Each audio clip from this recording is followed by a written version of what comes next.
Good afternoon, everyone. I'm calling the regular monthly meeting of the Parks and Recreation Commission to order for Wednesday, April 24th, 2013. If you'd all stand for the pledge, please. Ready to pledge. I pledge allegiance to the flag of the United States of America and to the republic for which it stands, one nation, under God, indivisible, with liberty and justice for all. Okay, thank you very much. Ms. McGill, would you call roll, please?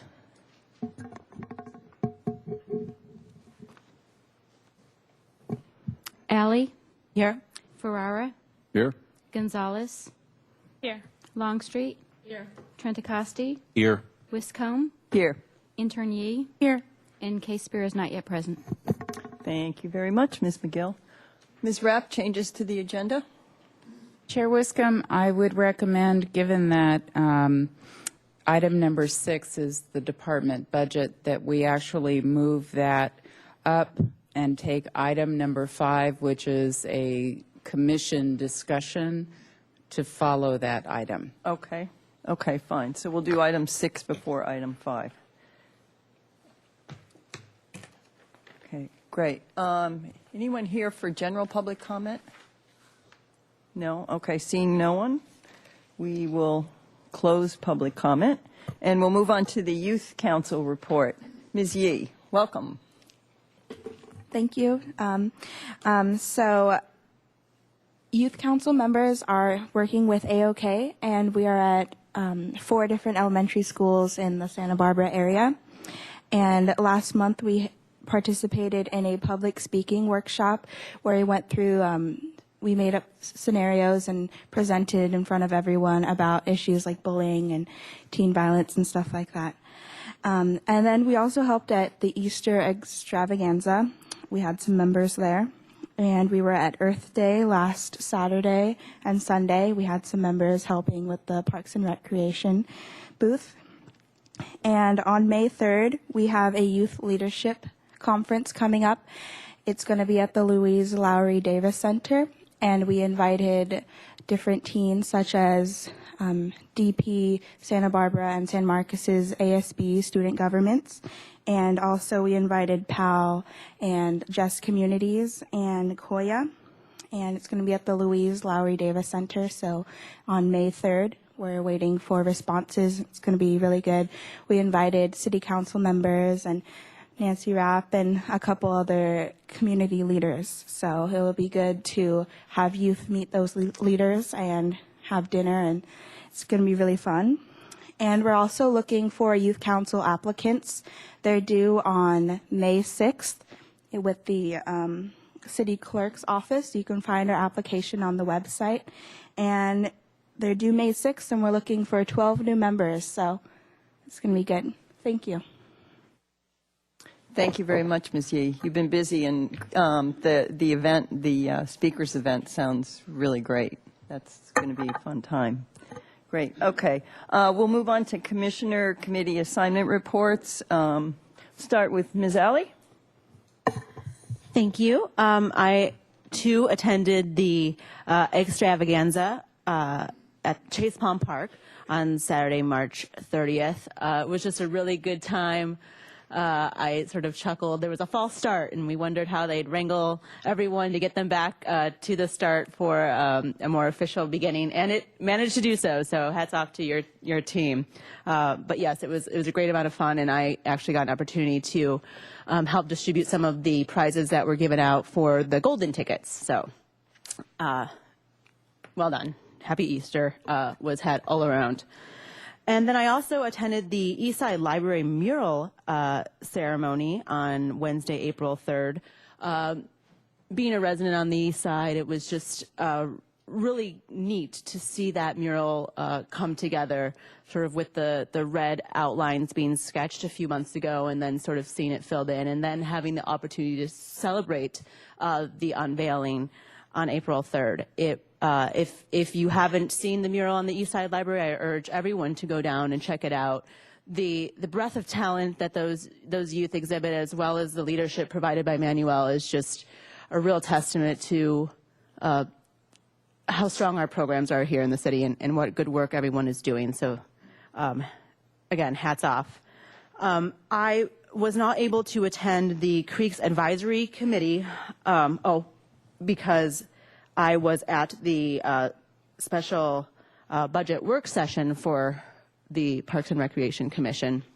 But there were a couple points that were forwarded onto the commission from the Creeks Advisory Council, and all the commissioners have received those, basically recommending that the commission approve their budget and forward it on to City Council for approval with a few of the following modifications and comments, and I'll just briefly go over them.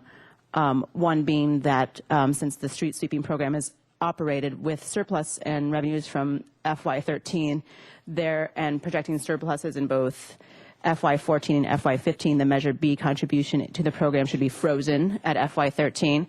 They also are asking for a performance review for FY14 in which the two division staff meet to review the structure and funding of the street sweeping program. And then the third point is during the street sweeping program presentation in February of this year, the committee was informed that the City Council used $1 million from the street sweeping reserve fund to help balance the city budget, and the committee would like to know whether that reserve fund included any Measure B funds and whether the funds will be used to provide a water quality benefit to the city. So those were comments that were passed along, and I just like to share with everyone. I also had the pleasure of attending on April 18th, last Thursday, the Manuel Nzetta fundraiser. As the community may have read, Manuel lost many hundreds of his paintings in a house fire, and it was really tragic, and I know that he had been storing a lot of those paintings so that he could help financially his family, and obviously they had a lot of sentimental value. So the fundraiser was very inspiring, and Manuel just had the most positive attitude and was just sharing his gift of positivity and love with the community, and he was certainly supported and embraced by everyone. So that was just a real honor to attend. And lastly, I attended the Santa Barbara Unified School District and the City of Santa Barbara joint meeting. And while that isn't a direct connection to the Parks and Recreation Commission, I would just like to say that the programs that the Commission provides for the students are highly valued by both of those groups, as the Parks and Recreation Department really does serve as that social services arm for the city, and many of the kids and their families rely on the programs that the department provides for educational purposes after school and during summer months, as well as just having a safe place to go. So it was a really full month, and I was just happy to be able to attend and learn. Great. Thank you, Ms. Alley. Mr. Ferrara? I don't have anything to share. Both the meetings, the NAC was canceled this month, and the pest meeting was, integrated pest management meeting was sometime before, but that I wasn't able to make it that meeting. Okay, thank you. Ms. Longstreet? As Commissioner Farrar reported, the NAC was canceled, but I would like to announce that there are openings on the committee. And when are applications due in by, Ms. Rapp? Do you know? It would be the May 12th? May 6th. May 6th. And that people who are interested in serving on the Neighborhood Advisory Council should turn in an application by that time. I attended the Easter egg hunt on the Lower West Side with Chair Wiscombe. It was a great deal, and Commissioner Casebeer, and it was a great day. Everyone had fun. And also the East Side mural opening. And then just to say a little bit about the Park Foundation, we met this month, as we do every month, and we are working hard on our fundraiser for this coming Sunday. Tickets are just about sold out. We're very excited to raise some money to support programming in Parks and Recreation. Thank you. Ms. Gonzalez? I actually don't have anything to report. Okay, great. Mr. Trinacosti? Excuse me. Yes, I attended the April 10th meeting of the Golf Advisory Committee. Revenue was slightly over budget for the month of March, and rounds were just under, bringing us just slightly under both of those for the year. The golf course is starting to get busy now. We have leagues starting up, junior golf, demo days, and at the end of May, the city championships. Also, there's new mats and range balls out there, so the place is looking really spiffy. And there was a discussion about the 14-15 budget that will go to City Council on May 15th. Great, thank you. The Easter egg hunt at Parque de los Niños that Ms. Longstreet and I attended, I just want to, he's not here, but I want to express thanks to Chris Caspear. He is instrumental in pulling off that event, and I think the crowd was a lot bigger than it was the year before, and it was just great to see everyone. And I got to see BB's grandbaby, who's getting quite big. If you do go to I went to the library, the East Side Library mural grand opening, and make sure you also go inside, because that's really special too. They've just done a fantastic job. On Thursday, the 4th of April, I went to the regular Street Tree Advisory Committee meeting. Mr. Downey discussed new enforcements. We reviewed the trees on our agenda and took site visits. And we also got a report similar to the one the Commission received earlier on the Urban Forest Management Plan. Street Tree Advisory Committee had some great comments. They appreciated the fact that trees are getting such good publicity now. Concerned about maintenance, as we all are. And they were talking about the possibility of assessing a dollar value to a landscape that was proposed for development, so that the dollars that were there, if it is redeveloped and trees are removed, that there's something of equal value or greater value put back in. And the other comments were diversity of species. They want to make sure that we continue to work on diversifying the species of our trees. And also comments were made about specimen designations and historic trees in our city. So those were some of the comments, and that's all I have. So we will move on to agenda item number 1, which is approval of the minutes. And we have 2 sets of minutes, one from the regular meeting on March 27th, 2013, and another for the special meeting on April 17th. Would anyone like these taken separately? No? Okay. Ms. Longstreet? I'd move approval of the minutes for March 27th and April 17th. Okay. Do I hear a second? I'll second. Okay. Any other discussion? All in favor? Aye. Okay, that carries unanimously. Okay. Agenda item number 2, which is the Street Tree Advisory Committee items. And we'll move on to 2A1, 267 San Rafael Avenue. Welcome, Mr. Downey. Chair Wiscombe and Commissioners, 267 San Rafael Avenue is a silver dollar gum eucalyptus. The tree is causing damage on multiple sides. It broke the owner's water service line. It has lifted up the gas meter box. It has damaged the driveway. The foundation for the garage is cracked.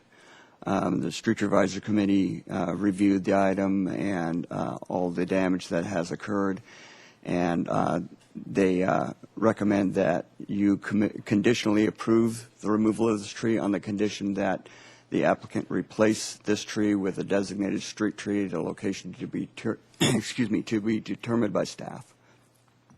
Okay, thank you, Mr. Downey. We do have a speaker on this, the property owner, and so I'm going to open it up to the commission first for any questions, not discussion, but questions. Anyone have any questions? Okay, fine. Then I'm going to open it up for public comment. Mr. Andrew Jin? Welcome, Mr. Jin. I can give you a couple minutes to speak. Sure. Yeah. Hi. So I was the one who put in an application for the recommendation for this tree removal. The main reasoning was we had a water main break that was about 2 months ago. That happened in the evening. Luckily, I caught it in time that it didn't do much damage. The main reason is the gas line is about a foot away from the water line. So if that had broken, that I don't know what would happen there. I did, gas explosion, whatever. So that's my main reasoning for the recommendation, and I agree with Mr. Downey's recommendation for removal. Okay, fine. Thank you very much for your comments. We appreciate your coming today. Okay, I'm closing public comment, and I'm going to open it up now to the commission for discussion. Motion? I would say I did visit the site, and the tree is beautiful. It will be a loss, but I understand the reasoning behind it, and I would move we concur with the Street Tree Advisory Committee recommendation for removal, conditional removal of the tree at 267 San Rafael Avenue. I'll second it. Okay, any other discussion? All in favor? Aye. Okay, I believe that carries. Do I need to put findings in there? Or we're okay with that? Okay. No, we're okay with that. Yeah. Okay. Thank you. Okay, we're going to go on to item 2B1, which is at 1130 and 1133 Punta Gorda Street. Mr. Downey? Chair Wiscombe and Commissioners, at 1130 and 1133 Punta Gorda Street, there is a project proposed to widen Lower Sycamore Creek and replace a deficient bridge to improve water flow through the area. And the work and the widening necessitates the removal of all of the trees.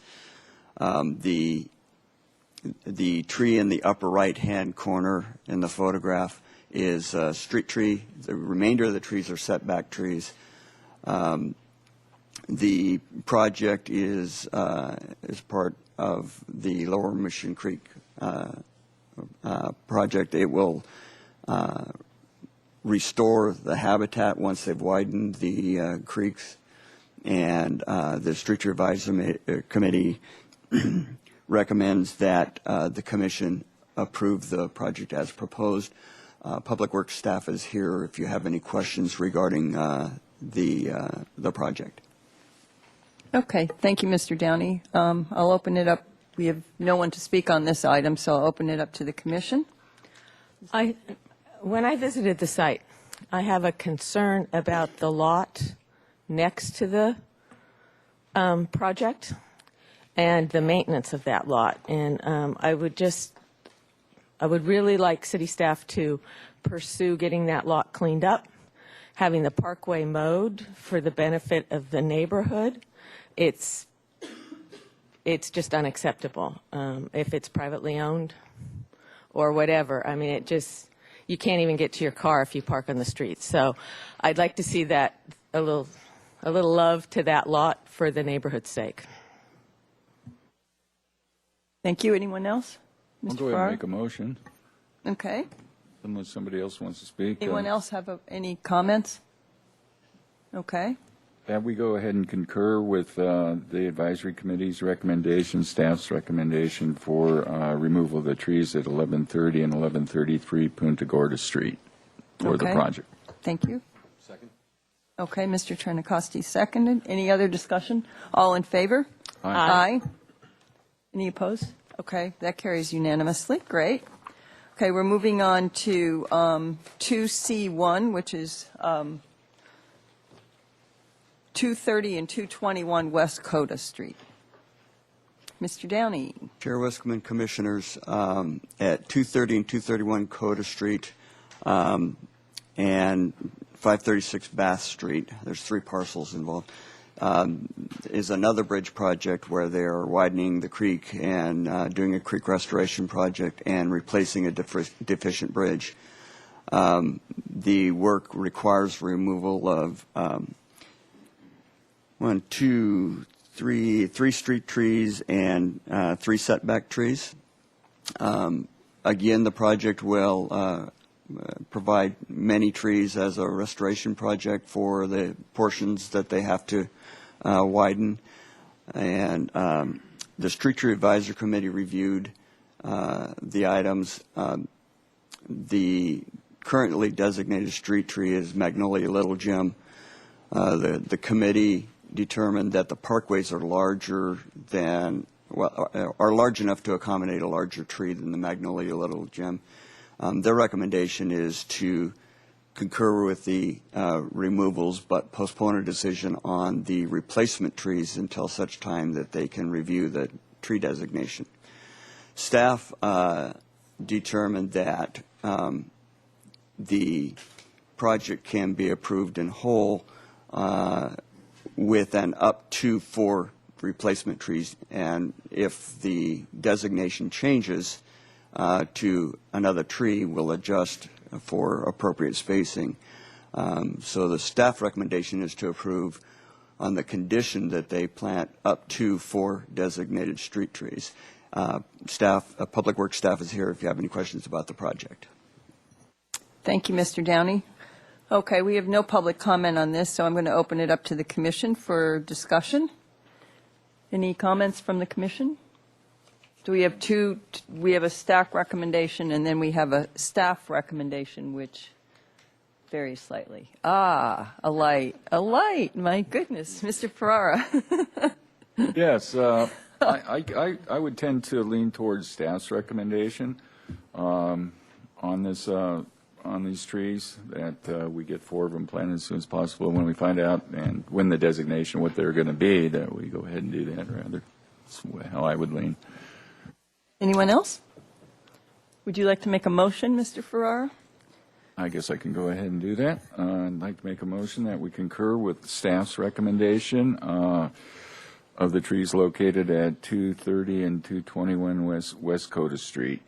And go ahead and do that. Great. Do I hear a second? I'll second. Okay, seconded by Ms. Longstreet. And any other discussion? All in favor? Aye. Aye.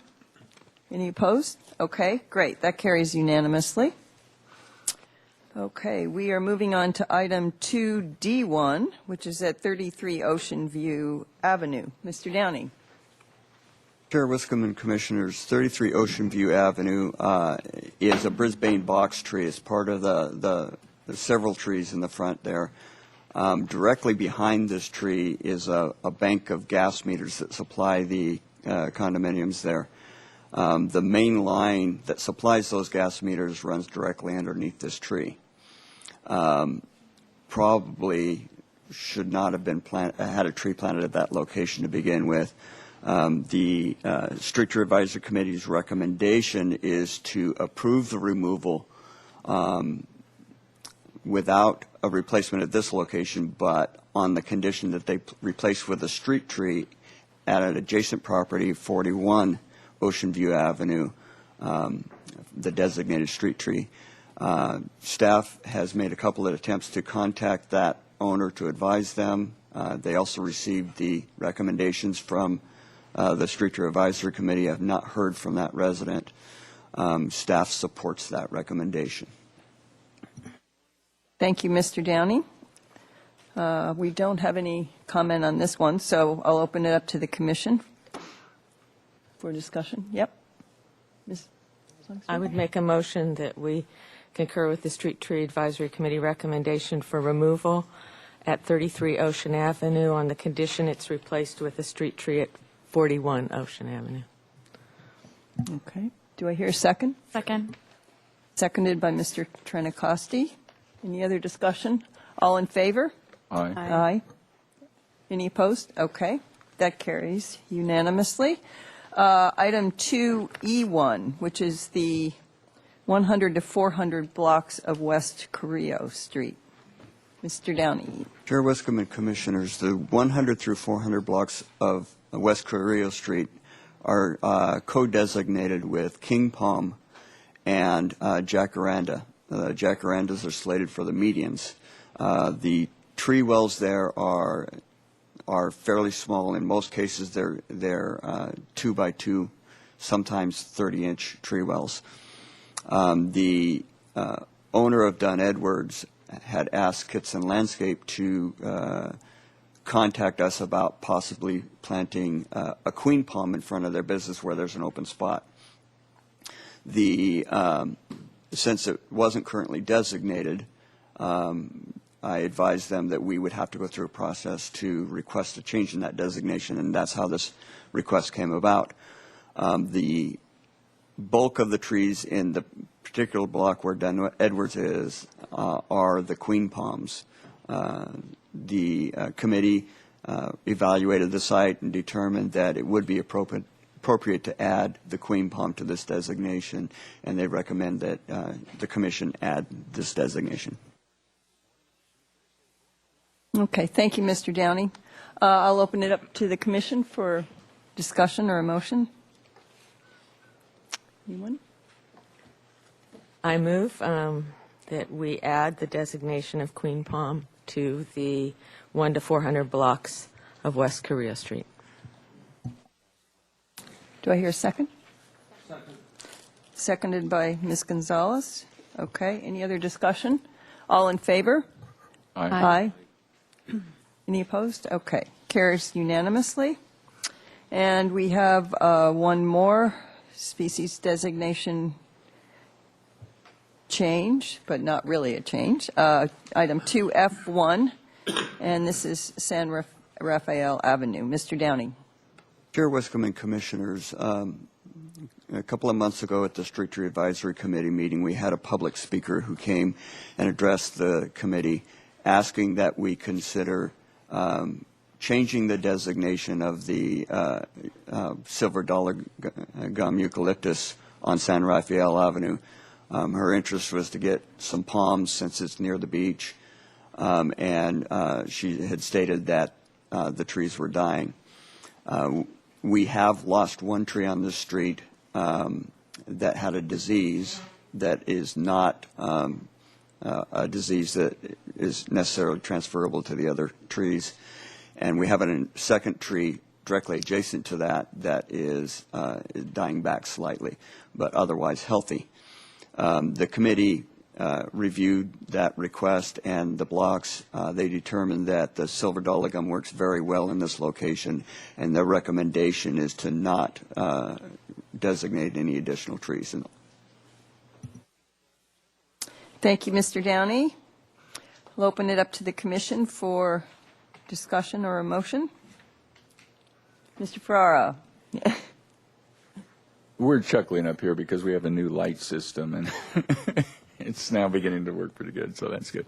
I would, eucalyptus trees have a rough time in this city, and I think since these trees are doing really well in that area, and they're healthy, the majority are healthy, that we give them a good chance to really make a go of it there, since they're doing fine, and we haven't had any complaints from any other neighbors or tenants on that street. So I would go along with and keep no change on that. Are you making a motion? Okay. Anyone else? Do you want to just turn that into a motion? Okay. Okay. So I'll go ahead and make a motion that we concur with staff and make no change to the street tree designation on San Rafael Avenue. Great. Do I hear a second? Second. Seconded by Ms. Alley.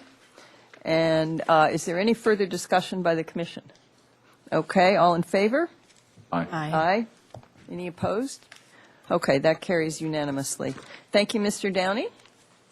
And we are going to move on to agenda item number 3, which is National Public Gardens Day and the Santa Barbara Public Gardens Collaborative. Ms. Rapp. Thank you, Chair Wiscombe and Commissioners. This is the second year that the Parks and Recreation Department is one of the key collaborators and partners in a community collaboration to celebrate National Public Gardens Day. And in fact, it was such a success last year, we have extended the celebration to the entire month of May. So we've added activities and partners. So I have a couple of things that I want to speak to very specifically that the department is involved with. Alice Keck Park Memorial Garden will be one of 3 featured parks for the Garden Lovers Tour, which will take place on Friday, May 10th. And I'm very pleased that the docents who are volunteering to lead the tours at the park include Grant Castleberg, who designed the park, Billy Goodnick, who worked for the city for many years as our city landscape architect, also a well-known local author, and just published his first book, and Virginia Hayes, who is the, I'm trying to remember what her title is, at, sorry, I'm curator, thank you, at Lotus Land. I just, I don't think of her that way, and has a long history with our department as well, served on the Franceschi Park Advisory Committee for many years. And Carol Terry, as many of you may remember, was the park caretaker assigned to Alice Keck Park Memorial Garden for over 15 years and just loved that park, and it shows today. So the 4 of them will be leading the tours, 2 in the morning, 2 in the afternoon. So Garden Lovers Tour, and then the department put together a series of month-long free public garden talks. And I have copies of the schedule, and I've put some copies in the back so that I hope that people who are here today will take advantage of picking one up. The talks feature some of the best-known local people in the Santa Barbara area related to gardens and gardening and garden design and all kinds of things. The Master Gardeners are doing 3 Saturday workshops in May, so they are very informative and hands-on, in addition to a number of other speakers. So please check us out. So for the public, sbpublicgardens.org. Just click on that. All the information is there, and check it out. It's a great community resource, and we're pleased to be part of that partnership again this year. Thank you, Ms. Rapp. Does anyone have anything to say on Ms. Longstreet? I'm just pleased to see that this has been extended and that we're really honoring the parks and the public gardens that we have in our community. We have a very rich history, and I'm looking at these, the talks that are being given, and really pleased to see that information get out there. Thank you for doing that. Anyone else? Mr. Ferraro. Yeah, I just talked about beekeeping and the amazing honeybee. That sounds really interesting. I know a couple people in Santa Barbara who have bees in their backyard, and they're amazing creatures. So I think that's really going to be exciting and interesting for folks to attend. Yeah. Ms. Alley? I am very much looking forward to attending a number of these events, and I think it's a great way to keep the idea of Earth Day and Earth Month going into the month of May. One of our great parks, Alameda Park, was used by the Community Environmental Council to hold the Earth Day Festival, and I know that they diverted 90% of the waste that day, and much of it included composting the majority of the materials that were sort of left over from consumables. But, they had a number of workshops at the event, and I think that these workshops are certainly an extension of that education. And I really like to applaud the department for continuing the education of our community in these areas. Great. Anyone else? I will just say I have to commend Nancy Rapp for getting this going, because last year when we started with National Public Gardens Day, this is only the second year, and it's become this huge month-long celebration as opposed to last year, which was basically, I think, about a week, and some things went a little longer. But none of the educational component that we now have in it. And I can put in a little plug for the Master Gardeners, and I've attended all of those workshops before, and the 3 that they're offering on Saturdays in May, and they're really informative. They're very informative and interesting workshops. So, and the other ones sound absolutely superb. So I'm proud of what the Parks and Recreation Department has done and the effort that's gone into this collaborative, because it's I know it took a lot of work to put together, and it's just a great community resource, and it's going to be a great community resource going forward. So thank you very much. Okay, we are going to move on to agenda item number 4, which is the ballot measure to authorize Mackenzie Park land exchange. We do have a speaker for this item, so we'll hear the report, and then we'll open it up for the public comment, and after questions, if any of the commissioners have questions, and then we'll get into the discussion. Ms. Rapp?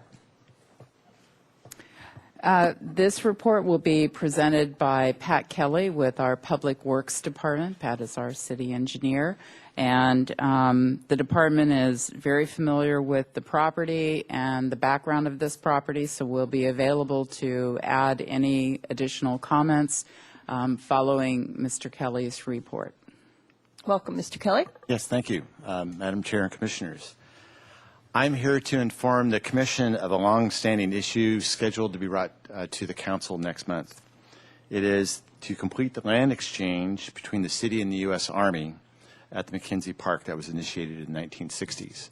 Up on the screen is a vicinity map that outlines the proposed exchange. Our departments have been directed to bring this back to the Council as an agenda item to initiate a ballot measure for next November, to move forward with what had been initiated in the 60s, to have the ballot to complete the land exchange. Okay, the story begins in 1956, and it's kind of an interesting story. I hope you've had a chance to look at some of the attachments. One of the attachments, attachments 3, is the Council General Report from 1963, where it notes that this item was to be brought back to the public, and there's a little side note in the side as to who is going to do it. Well, it never happened. So the confusion continued until just recently, when the Army called the city, says, hey, where's the ballot measure? Did you guys ever do this? And so that's why we're here. And we're scheduled for next May to have the council approve an item to bring it back to put an item on next November's election. Essentially, what the property exchange was is that when the city bought the property from the federal government, the optimum layout of the fences and for the development of the U.S. Army Reserve Center didn't quite match. And so in the 60s, the city and the Army got together and negotiated a new boundary, and the boundaries are reflected there on the sketch. Also included at about the same time was that the city's interest and need to widen State Street pretty much coincided with the U.S. Army's desire to develop the remaining land into a reserve center. So a lease was negotiated, a 99-year lease, subject to the approval of the city per our charter in a ballot measure. So we're essentially moving forward with that. Now, part of why the Army is calling us up now to fulfill this lease is that they're interested in selling the property. In fact, I've already had some calls regarding this item. And I know that a few years ago, I think the departments had been working with the Army to try to purchase this property. I just want to state right now, I was not involved in that, so any questions regarding that will probably need to be directed to Nancy.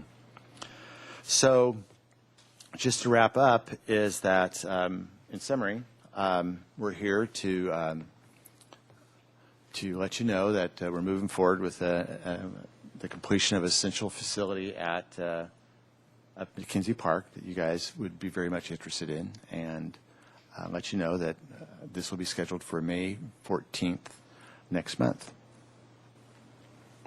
Madam Chair, the one additional comment that I would make just to make sure that it's understood, the reason it's a ballot measure is because this is parkland. And so the city requires a ballot measure for a sale or, I don't think it's long-term lease, but sale or disposal of parkland. So that's the reason why it's being proposed as a ballot measure. Great. Thank you, Ms. Rapp. Does Mr. Casepier, do you have a question? We're not going to take comments yet because we have public comment. I have a question. Great. Thank you. I'm just, the rectangular portion, the blue, dark blue portion, is that's the parking lot? Okay. And so we really aren't giving up park space in this swap? The land matches the existing fence line. Fence line. Okay. That's fine. Thank you very much. Okay. And Ms. Longstreet has a question? These are pretty tough issues. The community is always concerned when they see parkland on the ballot. What happens if this doesn't pass? Also, thank you. Also included in the packet is a letter from 1969 where the Army was asking that question. And my understanding of the conclusion of the city attorney is that this was a 99-year lease that was negotiated between the city and the Army. So what would happen at the end of 99 years is that it reverts back to the original owners. There's also some notes about the value of the land along State Street had a certain value, and that the property exchange had a certain de minimis value of approximately equal value. So there'd be some negotiation of some minor, relatively minor, exchange of money possibly, and the property would revert back to the original owners, which would be the city would achieve this and the state would then achieve that. Okay. But it would have an effect on a potential buyer looking at building permits, or? Yes, and that's why the state wants to resolve this. The property with a lease will have one value than the property would have with a more standard boundaries. Excuse me, I misspoke. The federal government. I've been working with Caltrans a lot recently. And is there any possibility of the city being able to purchase that property for park expansion? So, Madam Chair and Commissioners and Commissioner Longstreet, let me speak a little bit to the community's efforts to acquire this parcel over the years. This Army Reserve property, which is located at one of the busiest intersections, if not the busiest intersection in the city, I think, that level of traffic. And then the National Guard Armory, which is located downtown on Cannon Perdido. Both of those properties have been expressed as a community priority to acquire for the city and the community at some point in the future. And in fact, both of them are mentioned in the city's general plan. The city's general plan for this particular parcel has prioritized that should the land be acquired, a community priority would be to expand the park into that area and incorporate that into the McKenzie Park itself, and to prioritize it for youth, senior, and community services. So it's been discussed in the years as part of the city's general plan. So I've been involved in two different relatively serious discussions and negotiations over the years. Most recently was discussions with the federal government, and it involved one of our local nonprofits, actually two, but primarily the Police Activities League.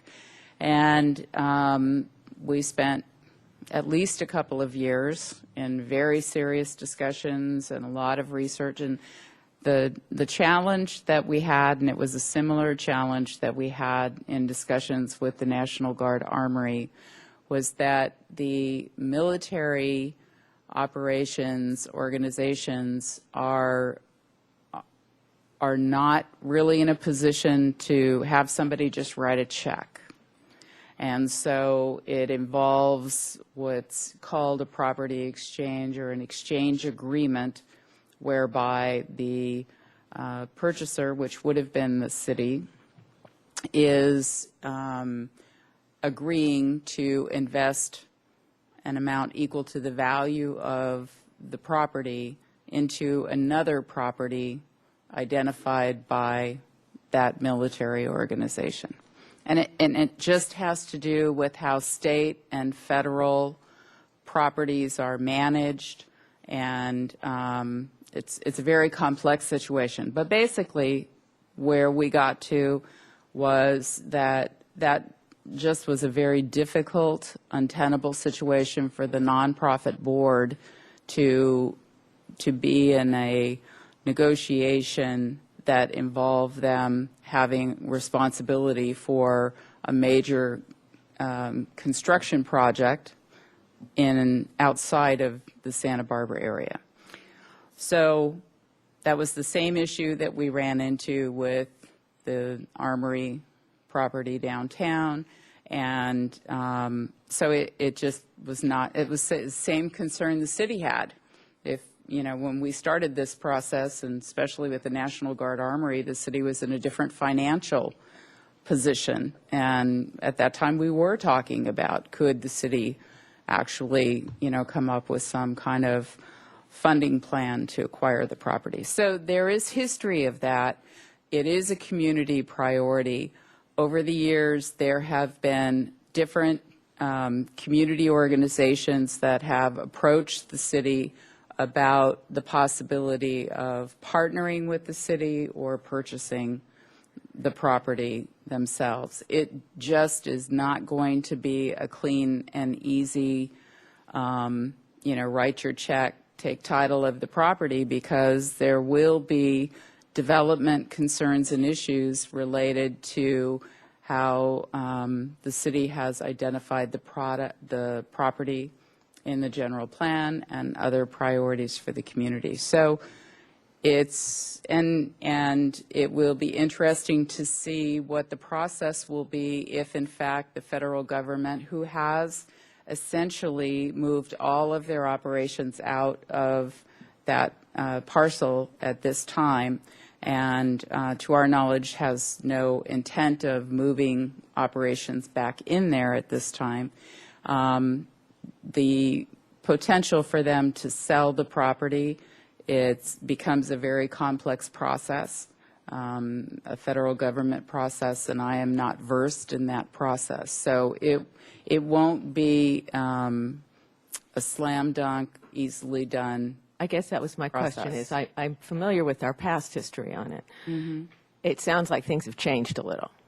It sounds like they're out now, and if it's on the market, if they're saying they're going to sell, that said to me different than trade. And that's what I'm asking is, are we in a different place in the world now where they're disposing of property? We might be, but I don't think we have any current information on that.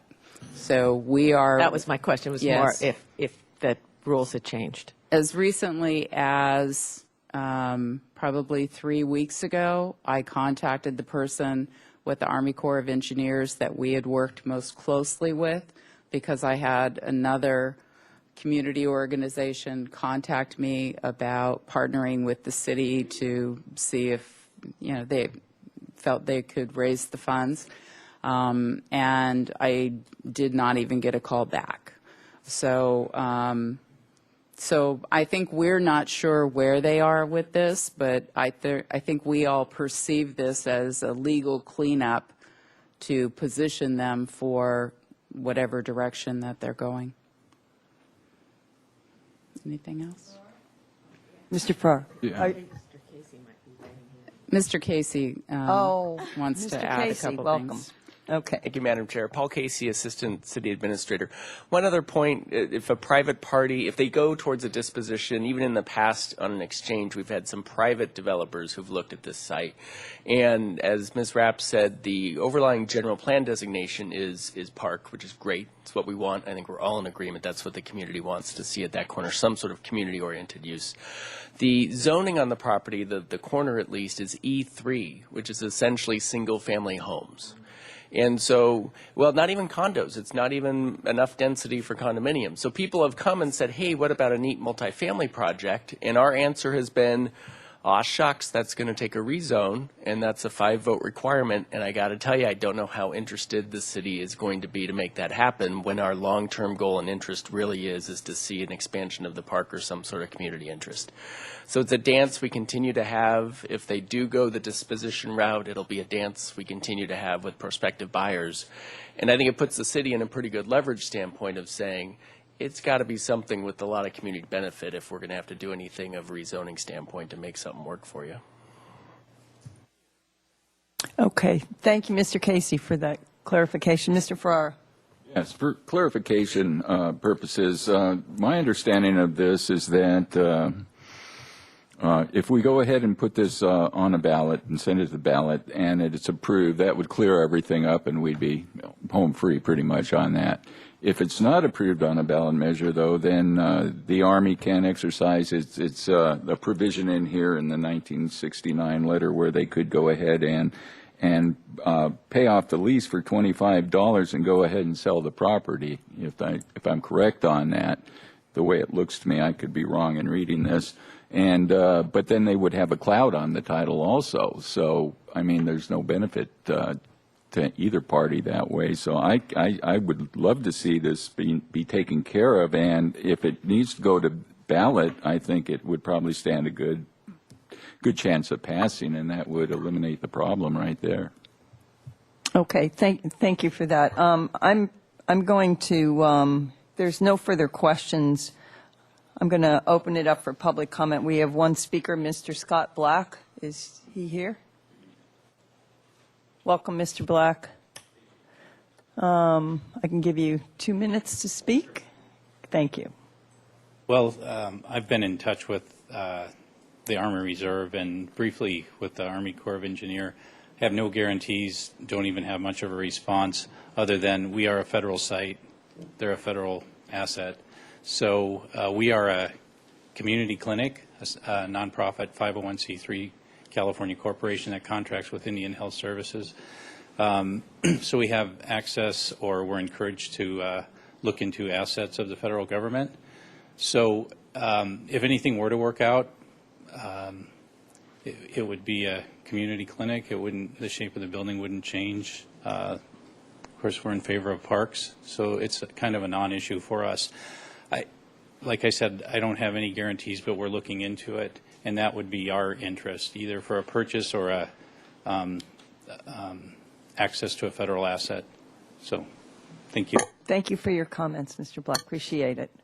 Okay, I'm going to close public comment. And does anyone else on the commission have further discussion on this item? I'd just like to say, I hope that if it goes to a ballot, if council will approve it to go to a ballot measure, that some effort is spent to educate the public, because that's going to be the big hurdle, is educating the public on, that it's an even land swap, and, we're not really giving up something that's under the terms of the lease now. So that's it. Thank you very much for that, Mr. Kelly, Mr. Casey. Okay. Do we need to make a recommendation? No, we don't. It's for information only. Okay. We're going to move on to agenda. We're skipping number 5. We'll come back to that later. We're going to move on to agenda item number 6, which is the Parks and Recreation recommended FY 2014-2015 budget. Just as a matter of procedure, we have 4 speaker slips on this item, and so we're going to hear the presentation. Commissioners have any questions they can ask, and then we'll open it up for public comment, and then we'll go back to a discussion. Ms. Rapp? Good evening, Madam Chair and Commissioners. The item before you this evening is the official presentation of the Parks and Recreation budget for fiscal years 2014 and fiscal year 2015. Last week, we had a pre-budget work session where we reviewed the budget in greater detail with you, and I appreciate all of your comments and feedback and discussion on that. Look forward to building on that for this evening. Tonight, you'll be making your recommendations to City Council.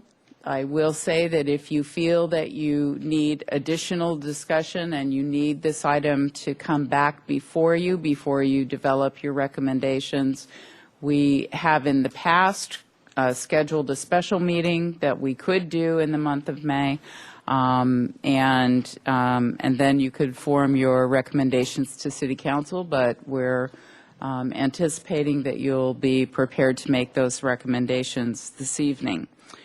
The department will present our department budget to the City Council on Wednesday, May 15th at 9:30 in the morning. I will note that usually the Parks and Recreation budget is scheduled in the evening, but because of the Amgen Tour of California event, which takes place Wednesday afternoon and again Thursday morning, our budget presentation was moved to the morning. So the fiscal plan is a 2-year plan. The majority of our focus will be on the first year, fiscal year 14, but this is adopting a 2-year plan. And our presentation this evening, we do want to remind you that this is a status quo budget. And so really what our focus is going to be is to discuss major changes and key initiatives. And we're going to cover the 3 funds that make up the Parks and Recreation Department. We'll do the Creeks Fund presentation first. We'll stop. We'll take any questions that you have related to the Creeks budget. And then the Golf Fund, again, we'll take questions, comments related to the Golf Fund budget, and then the final presentation will be the General Fund and Capital. The department budget proposed for FY 2014 is just over $19 million, including all of the funds that you see represented up there. The General Fund is the largest segment of the department's budget, and that's primarily Parks, Recreation, and Administration. The Creeks Fund is 13% of the budget, and the Golf Fund is 10% of the budget. The department has a total of 93.3 FTE, full-time equivalent positions, and over 121,000 hourly hours. Much of the work that we do primarily in the general fund is seasonal with recreation services and park maintenance, so that's why we have such a substantial number of hourly staff providing services within the department.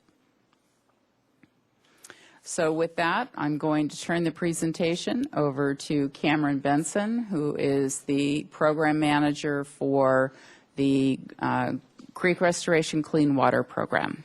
Cameron? Thank you. Good afternoon, Madam Chair and Commissioners. My name is Cameron Benson, and I am the Creeks Division Manager. This afternoon, I will be presenting the proposed Creeks Division budget for fiscal year 2014 and 15.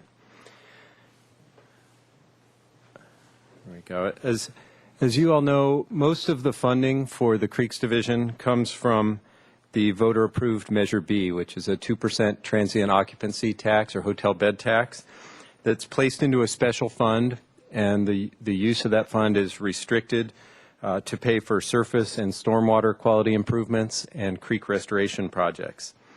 The Creeks Division receives no funding from the city's general fund, and the proposed budget is consistent with Measure B and also with the Creeks Fund, the Creeks Program funding guidelines. This chart breaks the proposed FY14 Creeks Program budget down by program areas. We have 3 program areas in the Creeks Division: water quality improvement, creek restoration, and community outreach and education that involves creek restoration and water quality. And then it further breaks down the expenditures between our operating budget and our capital budget. And as you can see, in FY14, we have a significant amount of funding that's proposed for creek restoration capital projects. And because capital projects are such a large share of the Creeks Division budget, these percentages can change quite a bit from year to year.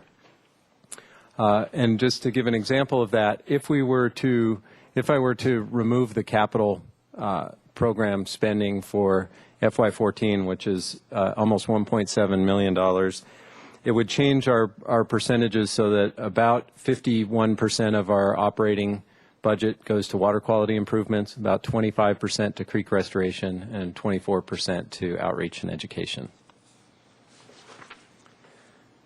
And here's our budget breakdown by category, which shows the different line items as a percentage of the budget. And first, again, I'll point out that the proposed FY14 Creeks Division budget is just under $4.1 million. That includes our operating and capital programs combined. As you can see, at 41%, the capital program is a significant portion of that budget. It's always the single largest line item out of our budget, followed by staff salaries and benefits and supplies and professional services. We also have allocated costs, which include overhead, and the transfers out section is the Measure B contribution to the street sweeping program. On the revenue side, the Finance Department is projecting a pretty significant increase in TOT in FY14. We're looking at almost a 14% increase from our adopted FY13 budget.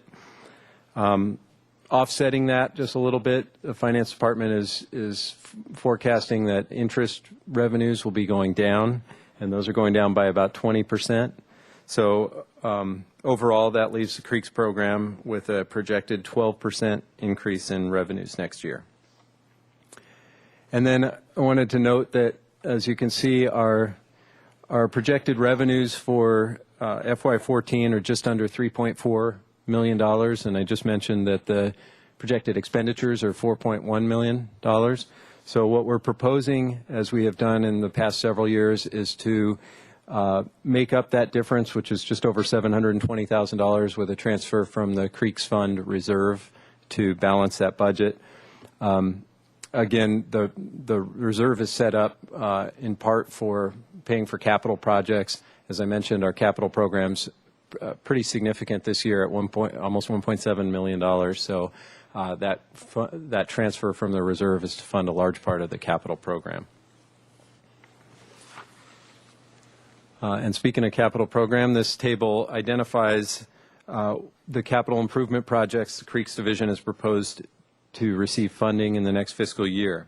All of these projects are part of the city's 6-year capital improvement program, and I just wanted to highlight a few of these. First, and up at the top, the Las Positas Valley Restoration Project will likely include the restoration of a significant portion of Las Positas Creek. And just to orient you a little bit, Las Positas Creek is the top of that watershed is on the city's municipal golf course. We did a major restoration project there a couple of years ago, and now we're looking at restoring the rest of the creek downstream of the golf course property. Second, I wanted to mention, and this is the second one on the list here, is stormwater treatment retrofit projects. These are intended to provide examples of designs that will reduce water pollution in difficult areas around the city, such as roadways and parking lots, sidewalks, driveways, that kind of thing. And an example of that would be the project that we installed over at in the Mackenzie Park parking lot. And we have, as you know, a couple of projects coming up this summer over at Oak Park, Stevens Park, and the West Side Neighborhood Center.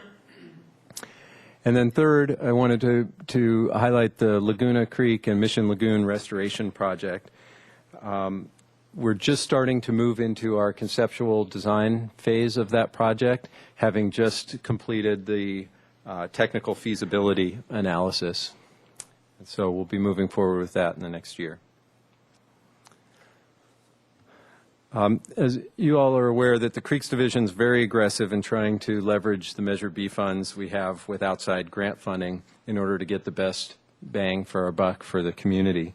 And this chart shows how we've been able to do that over the last several years in our capital program. We're just finishing up FY13, so all the numbers going this direction are all actual numbers, and these are our projected numbers going forward. The green that you see on this bar graph is grant funding, and the purple is Measure B funds. This is monies that have been used for a capital program. I'm very pleased to report that in 2 of the past 4 years, we've actually received more grant funding for the Creeks program than we've received from all of the Measure B funds combined. I'd also like to point out that Measure B, which was passed by the voters, is really critical to that grant funding success. One of the things that makes Santa Barbara so competitive, all of these are competitive grant processes in private and for private and public grant funds. And one of the things that makes us so competitive is that we have a dedicated revenue stream to be able to build really high quality projects. And then something very important to the grant funders is that we can maintain those projects going forward. So when they come back and they're doing their inspection and their follow-up to make sure that they got their money's worth, they're always really pleased to see that we're able to continue to maintain those projects in a really high quality state. So we've received almost $15 million in grant funding since 2002, and everyone on the Creeks Division staff is really committed to actively pursuing all of our grant opportunities in the future. And then lastly, I wanted to pass along the recommendation from the Creeks Advisory Committee. They met last week to consider the proposed budget, and the committee unanimously recommended the proposed budget with some modifications to the street sweeping line item. I think all of you have been provided with a memo from the committee that really details some of the questions and comments, concerns, and I think the committee hoped that your commission would consider that recommendation and support their recommendation to the City Council. And with that, I'll conclude, and I'd be happy to answer any questions you have. Thank you, Mr. Benson. Appreciate the presentation. Does anyone on the commission have a question for Mr. Benson? Okay. We're going to, since we have so much public comment, I think we're going to move on to the next presentation and then questions, and then the third, and then questions. Yes, Mr. Ferrara? I do have a question, Mr. Benson. I'm sorry I took so long to ask it, but The one question they have that the committee had is what they would like to know whether there's a plan in place to reimburse the street sweeping reserve fund, where money I think was borrowed from or transferred from at some point. Yes, the committee had three specific recommendations, I think, with regard to the street sweeping fund. The first one was because the street sweeping fund is showing a surplus of revenues this year and the next 2 years. The committee asked to freeze the Measure B contribution to that program over the next 2 years. The next one involved doing some sort of analysis of the structure and the funding of the street sweeping program. And then the third one that you mentioned refers to an issue that was brought up when the committee received a presentation from the Public Works Department on the street sweeping program. And they saw a spreadsheet that indicated that $1 million was removed from the street sweeping reserve fund back in fiscal year 2009. And what was explained to the committee was that that funding was used for general fund needs. And so the committee just had a question of how much of that money was Measure B funds that had built up over the years in the street sweeping fund, whether the money was in fact used for some water quality benefit purpose, and then thirdly, whether the council had a plan in place to reimburse that reserve account, so the program would have those funds going forward. Ms. Longstreet? I thought their concerns were well articulated, and I really do appreciate the fact that the Creeks Advisory Committee watches that money. I mean, they've stayed true to what the ballot measure said, and take it very, very seriously. And I do so appreciate their work and diligence on making that money, making sure it's used the way that the voters were promised it would be used. So, okay, thank you. I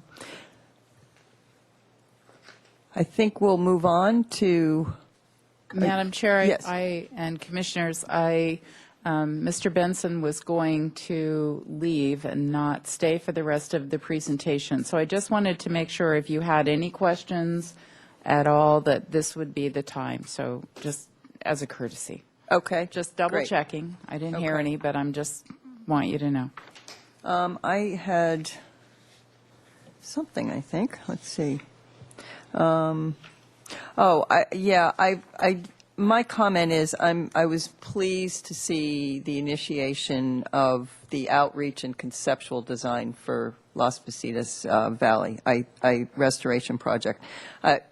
We had some public comment at our meeting earlier about that area, and I know that area's been in the radar for a while, so it's really nice to see that start up. I was pleased to see that. So, and I think that's, anyone else have any comment? Okay, thank you, Mr. Benson. Okay, moving on to the Golf Fund. Again, the Golf Fund is an enterprise fund. The golf course does not receive any tax-supported funds from the city's general fund. It operates solely on revenue generated at the course. So as we look at the budget that's being proposed for fiscal year 2014, the rounds and revenue are definitely improving after several years of declines. The two key things that are helping the picture look better for 2014 is that during the down economy, many golf courses, including ours, discounted significantly on their rates to retain and then attract new golfers. And golf courses are beginning to try to, reduce that discount amount and maintain play. We are certainly doing the same thing. And the second aspect is with the April closure of the Ocean Meadows Golf Course, our budget takes into consideration that we are anticipating conservatively that we'll draw approximately 20% of that play. That helps make our financial picture a little better. Another highlight of our golf budget this year is long-term planning. We really put a lot of effort into defining the capital program. We did a 10-year capital program that was fairly realistic, we think, for what should and needs to be done. And then we also, for the last few years at the golf course, during the difficult economic times, we deferred our equipment replacement to help us out with our year-end picture. That's really taken a toll on our staff for the work that they do out at the golf course, and it's really creating some inefficiencies. So this current fiscal year, we've worked out a loan to purchase 9 pieces of heavy turf equipment. And then we worked with the finance department to have that loan repaid over 5 years, and that loan repayment starts in fiscal year 14. So we feel like we have the golf course on the right track, both looking at the current annual operation and looking out into the future to make sure that the golf course has the resources that it needs to be a strong fiscal operation. And one aspect of the golf budget is that most fees will be increasing $2, and I actually will talk a little bit more about that when we get to fees. Here is the golf revenues, so you can see that the largest, about 80% of the golf course revenue comes from fees that golfers pay, the greens fees. So our revenue is going up just about $200,000 between what we're projecting to make this year in 13 and what's proposed for next year. Slight increase in our rents, concessions, the 2 concessions that take place out at the golf course, the Pro Shop concession and the food and beverage concession. That's revenue that comes into the city. So recommended revenue for the coming year is a little over $2 million. On the expenditure side, you can also see that there are some minor changes. For the most part, there are no major changes in the golf expenditure budget aside from the transfer out for capital, and that's the capital, and then also the equipment replacement fund that we established for going forward. And our debt service, you'll notice that the debt service increases from approximately $187,000 to $246,000. Part of that was what we agreed to with the debt restructuring last year with that budget. This increase reflects that, and then also an increase in the loan for the equipment replacement.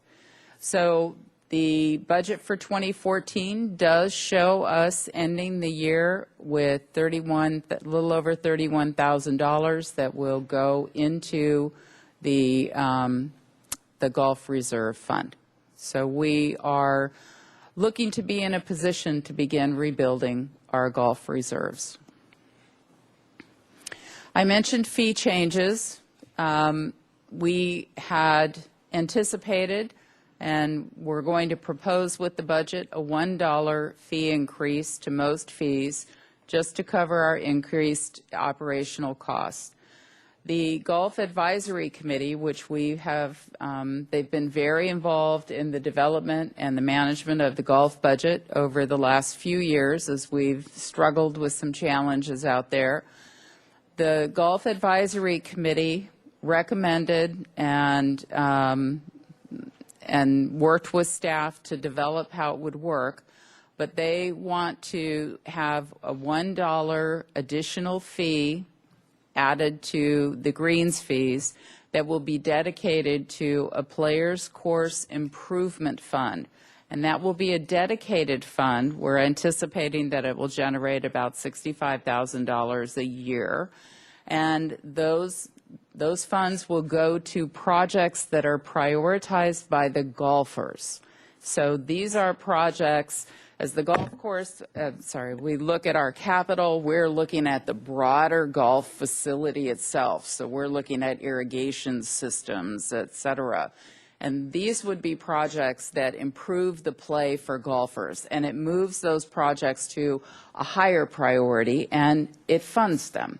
And so each year, the GAC will work with golfers on priorities, and then they will make recommendations on how that money should be spent on improvements at the golf course. And we are primarily looking at tee boxes, bunkers, and some greens upgrades. So things that are on a smaller scale but make a big difference for how the golf course plays for the golfers. So when the Golf Course Advisory Committee reviewed the budget, we realized that the version of the fees and charges that was published as part of the city's proposed budget actually had an error in it. And the junior rates were only supposed to be raised by $1 and not $2. So they're noting that correction that should be made. And they further recommend that the Super Twilight rate be reduced for juniors. We've had good success with growing the sport of golf and our junior programs, and they want to encourage more juniors to play. So the junior rate would be $7, down from $17, and staff support both of those changes.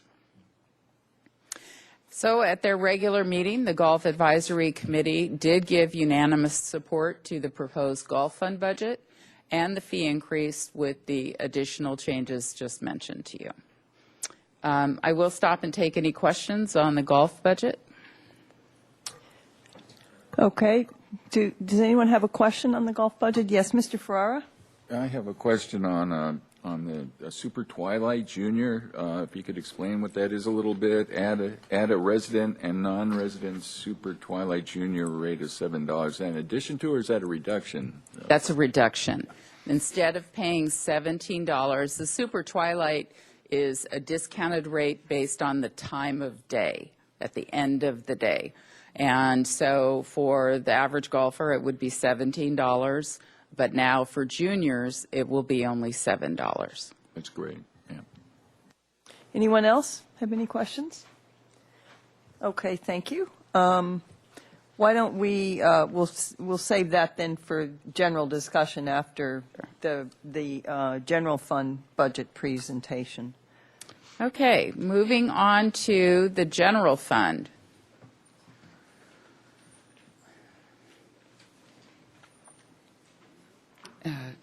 No, I was just going to have you go to the next slide.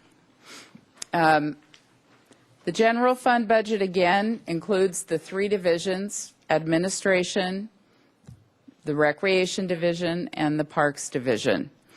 And I wanted to just start with an overview of some of the key aspects of the Parks and Recreation Department. And most of this the Commission is well aware of. But I think for the public, there isn't as much understanding of the scope of the services that the department is responsible for through the general fund. So looking at our parks and facilities, we have almost 1,800 acres of parkland that we're responsible for. And that includes 47 parks, 11 sports facilities, 15 community buildings, 3.4 miles of public beach, 3 community gardens, 50,000 street, park, and facility trees, and altogether the Parks and Recreation Department is responsible for almost half of all of the city's general fund facilities.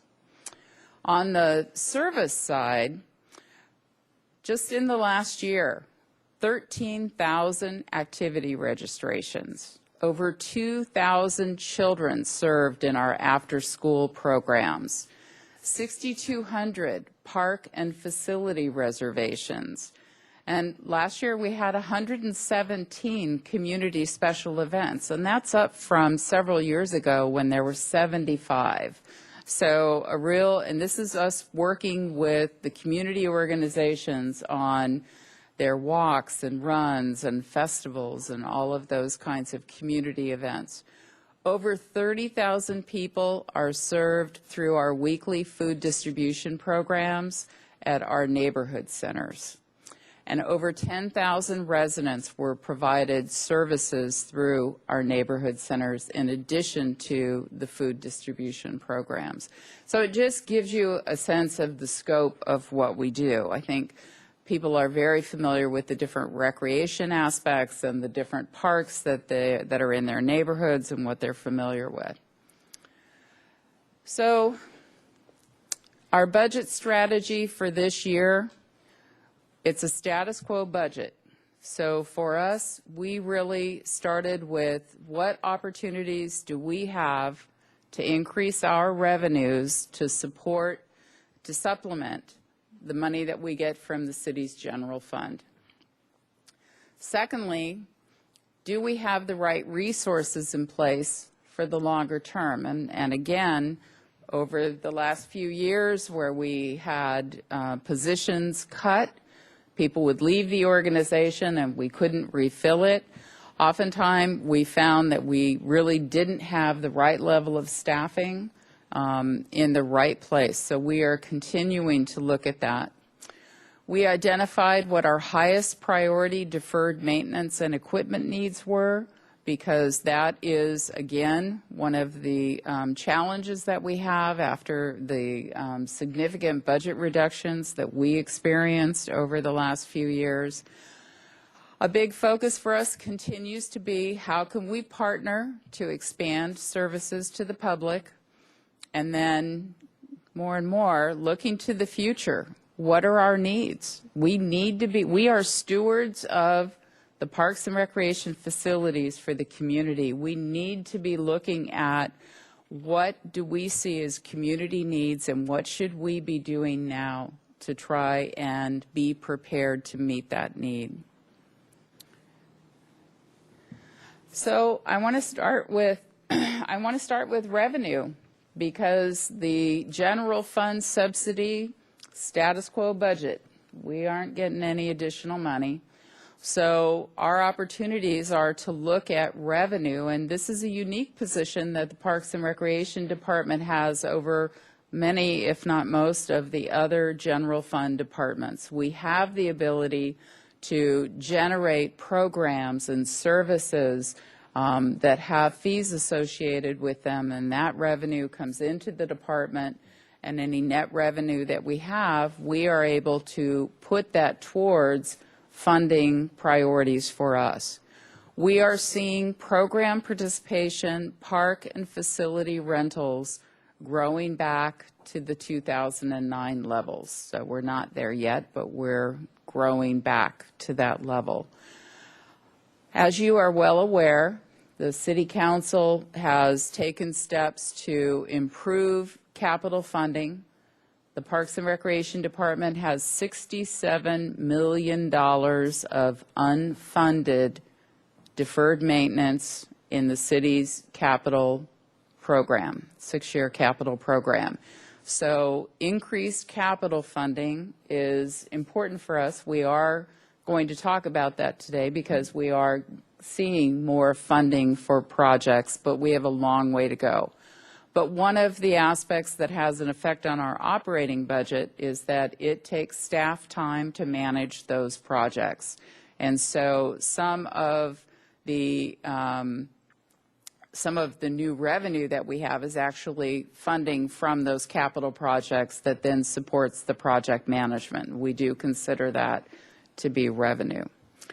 And just a reminder that revenue above target provides us with the opportunity to address some of our needs. And I think you'll see through our budget presentation where we've prioritized and used that revenue. And at this point, I'm going to turn the presentation over to Jill Zachary, Assistant Director, and Jill is our department's budget manager. Jill? Chair Wiscombe and members of the commission, we have a few more slides to give you some of the details. You have essentially kind of our strategy as we've looked to the next 2-year budget cycle. When we actually look at some of the numbers, and with this slide, we'd like to show how our revenues have increased over time. Our proposed revenue, for example, for FY14 is just over 5.1 million. Compared to what we're projecting this year, there's an increase there, but in actuality, our projection for 13 is higher than what was budgeted. So we are showing overall over 500,000 over the adopted FY13 budget. You look at the trend over time from 12, and you see a steady increase. In FY15, we're not showing so much of an increase. And as we go into that budget year, certainly we would do any revisions that we thought were necessary. When you look at the appropriations for general fund divisions, the 3 divisions, about 7% is appropriated to the administration, and we have 6.4 full-time equivalent staff, 44.2 staff in Parks and Forestry, and that budget represents 49% of the total budget, and that does include the fund that comes from UUT for street trees. So that's why we add forestry in there, because there is a key component there. Recreation at 44%, just over 6 million. We're proposing full-time equivalent staff, general fund staff, of 74.15 and just over 117,000 hourly hours. And that is a slight increase over prior years, and we'll talk a little bit about that. Now, as we've said previously, our recommended budget for 14 is just over $14 million. And our focus mostly on these numbers is fiscal year 14, even though it is a 2-year budget cycle. Now I'd like to talk about sort of our major budget changes, our key initiatives, really focus on what the changes are. Nancy Rapp indicated in the beginning of the presentation, it's essentially a status quo budget, but at the same time, going into a new 2-year cycle, being in a position to see revenues increasing. Also, when we developed our capital program, taking a good hard look at our facilities and our parks and our infrastructure and saying, boy, how do we be as strategic as we can moving forward? How do we use this 2-year cycle to begin making some realignments, to reallocate staff resources, to build efficiencies into our programs and our efforts, knowing that we're not going to be really seeing an infusion of funding from the general fund, and that yet we need to position ourselves for the future. So from a sort of realignment standpoint, we moved programs around a little bit. Business Services was a program that had a business manager, and that position was eliminated as part of the budget reductions. It still has key staff in there that provide administrative support for recreation services, as well as marketing and communications support for recreation. So a good portion of the expenditure portion of that budget, well, it is an expenditure budget. There is no revenue. Was moved to recreation program management. A small amount was also moved into the administration program, because there are some administrative functions that belong in administration. And then Arts and Crafts Show was originally in our facilities and special events program, and since it's really moved into oversight by the staff and active adults, we just moved both the expenditure and the revenue, so aligned with where the staff resources are, where the management of the effort exists. We bring these up because you may see from year over year how a program budget changes, and really it's just that taking a resource from one program and putting it in another, so we want to make sure that that was clear. Personnel-wise, we are proposing a couple of changes. Number one, increasing our lifeguard salaries, hourly salaries. This is something that's been under discussion by staff for a little while, recognizing that the salaries we offer to lifeguards, and they play a very, very key position in our organization, safety-wise, was really not keeping track with what the market was. And we want to be as competitive as we can. We also have staff that come in, and we'd like them to continue to return because they're bringing back that experience year over year. And so the proposed budget does include hourly salary increases specific to lifeguards. At the same time, as we mentioned, we were looking ahead and being strategic. We're proposing a total of 2.2 new FTEs, and we'll go into that a little bit more. A grounds maintenance worker that will go up to a full-time position, a new park ranger, and then a park planning technician. So specifically to the park ranger, we have 2 park rangers. Once upon a time, we had 4.5, and we have 2 full-time park rangers right now. They are our ambassadors. They are key to ensuring public safety in our parks and at our facilities, whether it's for drop-in users or whether it's people who've organized a special event or might be having a wedding. What we've discovered in recent years that we have some needs that need to be addressed. Safety issues in our waterfront area parks and facilities. We have people in the parks that are making others feel unsafe, whether they're real or perceived threats, and we don't have the kind of park ranger oversight and staffing to be able to try to mitigate some of that and reduce that experience. As a result, we have negative park user and visitor experiences, and we also look at it as an impact to our park and facility revenues. The safety, enjoyment, the aesthetics of our parks and our facilities are key to making people want to be there whether they're dropping in or whether they want to have their own special event there. And over the last year, we've looked at various ways to address this. We've met with staff have given their perspectives, and we think this is the best approach. By adding a park ranger and that position would be focused in the waterfront area, we could expand our services there. I would also add it has safety implications for our staff. And that's really key too. On a day-to-day basis, we have our parks caretaking staff. We also have our recreation facility staff that at times come into contact with individuals in a manner that is not appropriate and should not occur in a public place. And so our visitors to those parks are experiencing some of the same things too. We need to find a way to start addressing that.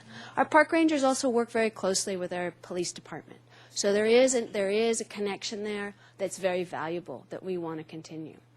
For the park planning technician position, we'll go into some of our capital projects at the end of the presentation. In looking at where we are as a department in terms of managing infrastructure, contracts, addressing safety needs, finding ways to take advantage of opportunities that pop up.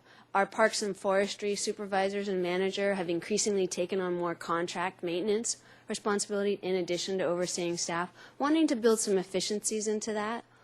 Realizing that we now, and we're very, very thankful, looking at a capital program that allows us to go in and address some safety needs, some infrastructure needs, some community priorities in our parks. We need people to manage those.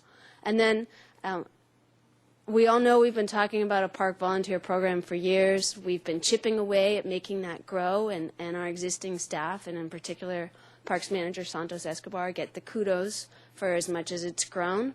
There's only so much any one person can do, and if we really want to sustain it, we need to build some support into it.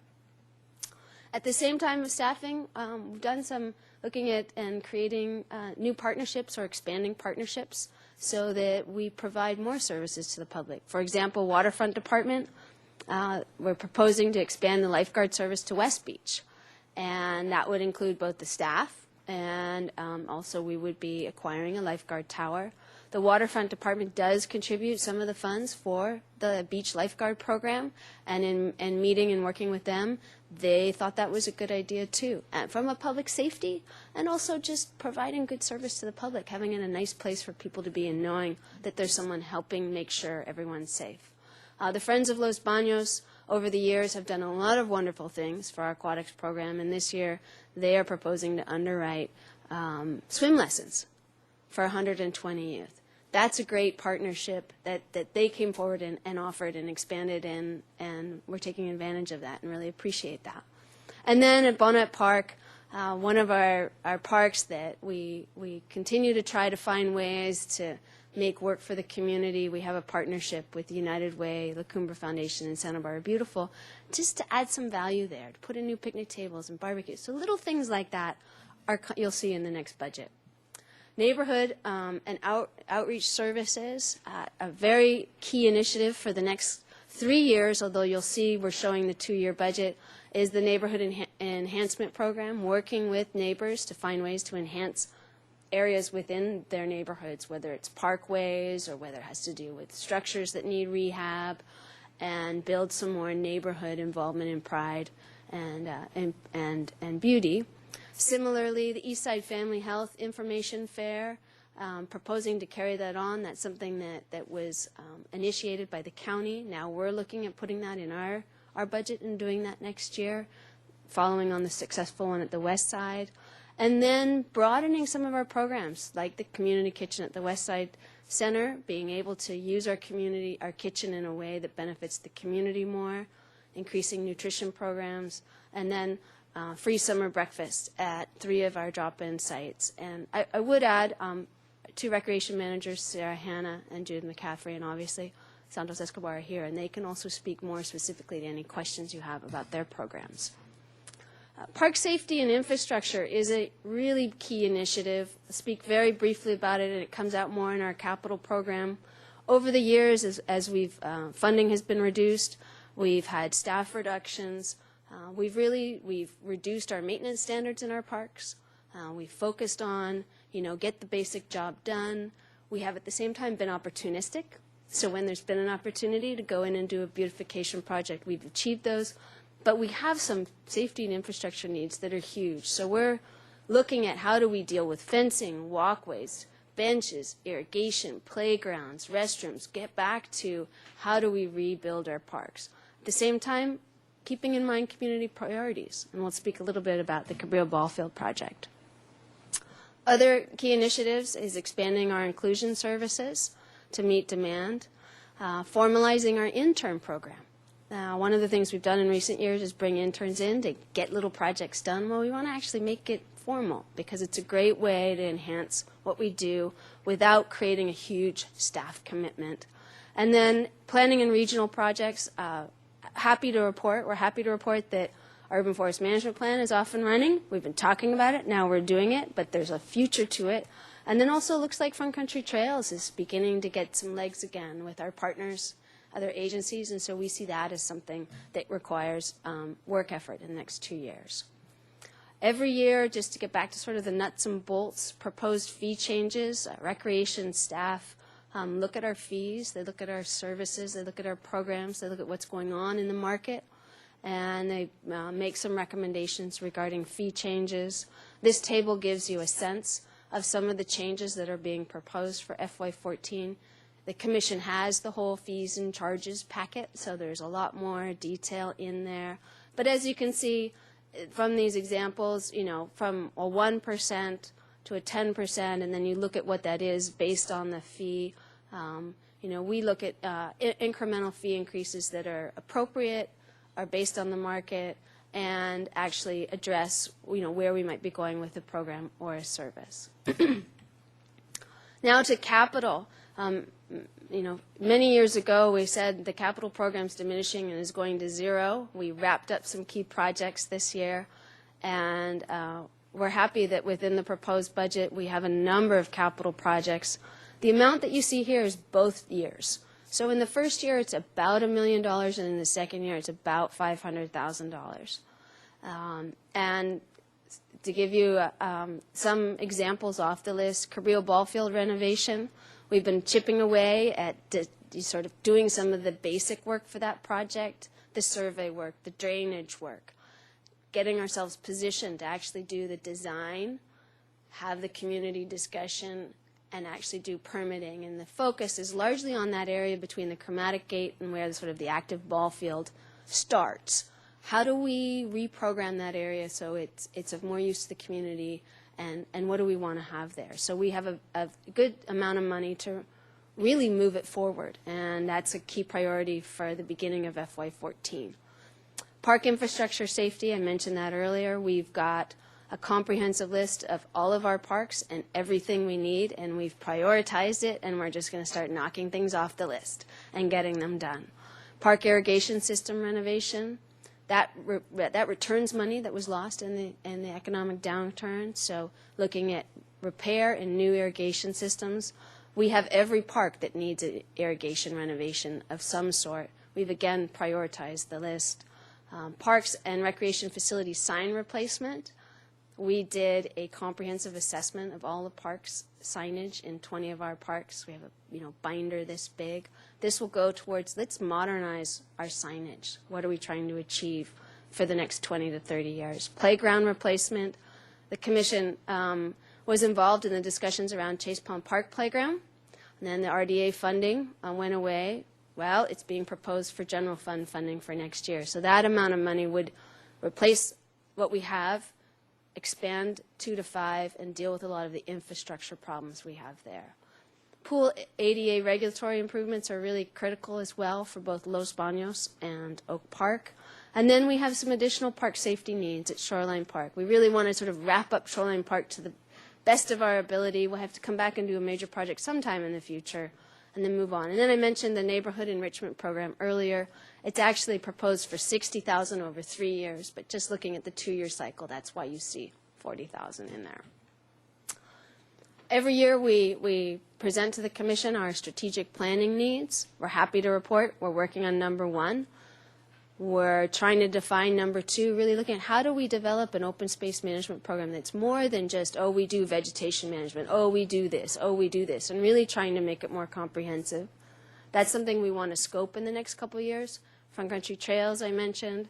And then also just to remind the Commission, we are keeping in mind the need really for a long-term master plan for our parks and recreation facilities, 30 years, 50 years, who's going to be using them, what for. And facilities renewal is never going to go away. We always have to maintain what we have. We have a lot of things that aren't even in the next 2-year budget that need to be addressed. And then new facility development. We have neighborhoods in need of community centers.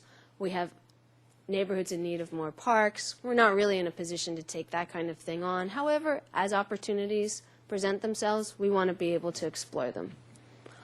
And then lastly, we came up with a list, and this is something that we did as part of our budget strategy, sort of looking at where we're going, what we still need, what our priorities are. We came up with some which are really not funded in the proposed budget, and we shared them with the city administrator.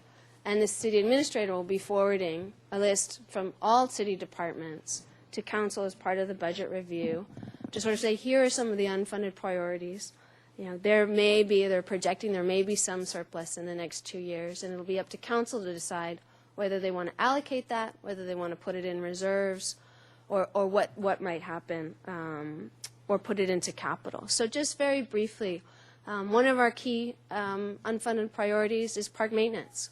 We're focusing on infrastructure. We're focusing on safety. We're still going to be opportunistic. We're in a position where we're rebuilding our staff because we have new staff recruitments because we have staff who are retiring. That gives us opportunities. But we're not, with our proposed budget, really saying, here's funding to increase our park maintenance levels, because we really see safety and infrastructure as being the number 1 short-term priority. At the same time, we have parks that receive heavy use. We have landscapes that don't get rotated out. We have deferred maintenance in a lot of different ways. So what we've shown as an unfunded need and quantified at this amount is based on a senior grounds maintenance worker, for example, and then actual funding so we could create a schedule to renovate landscapes on a systematic basis.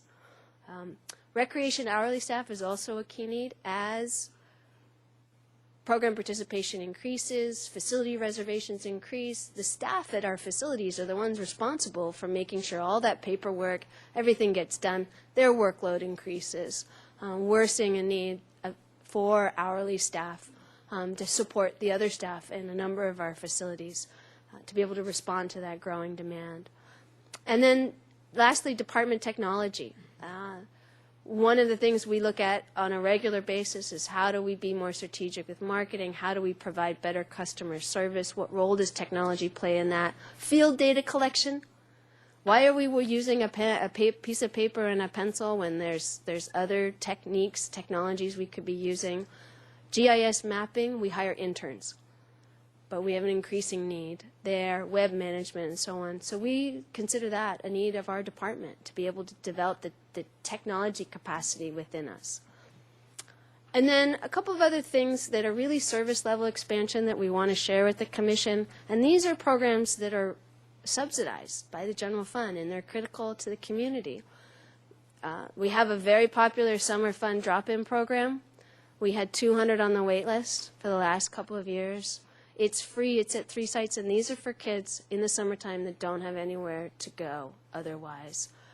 To expand that program, it would cost us $37,000.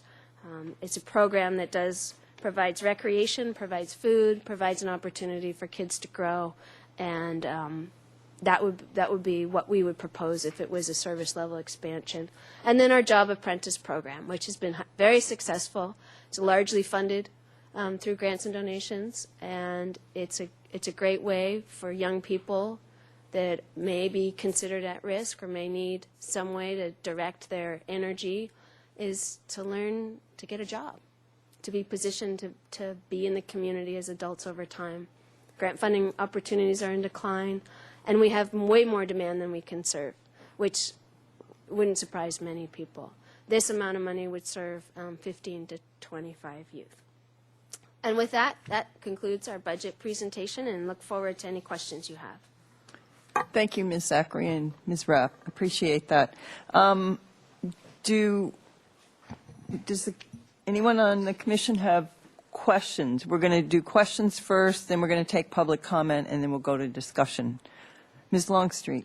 I do have a question about the Youth Apprentice Program. On page H254, Neighborhood and Outreach Services, youth and adults mentored through the Job Apprenticeship Program, anticipated being only 15 in 2014.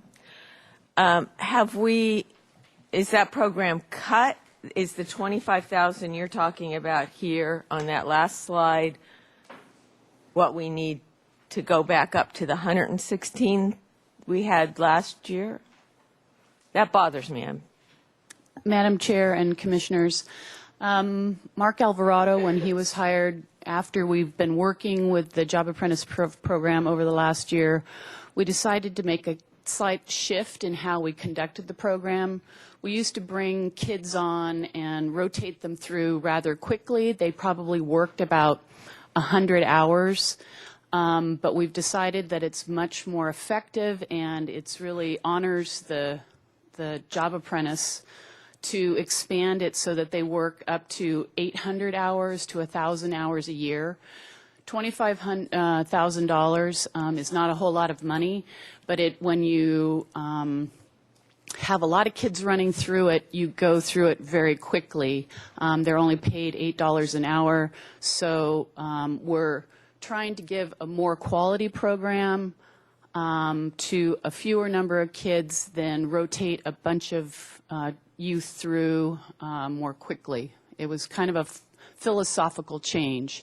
The other thing that's changed that was also significant is the Workforce Investment Board used to give us 200 slots every summer for us to fill, and the county was funding those programs. So that's another large amount of youth that aren't going to be served this summer, nor were served last summer.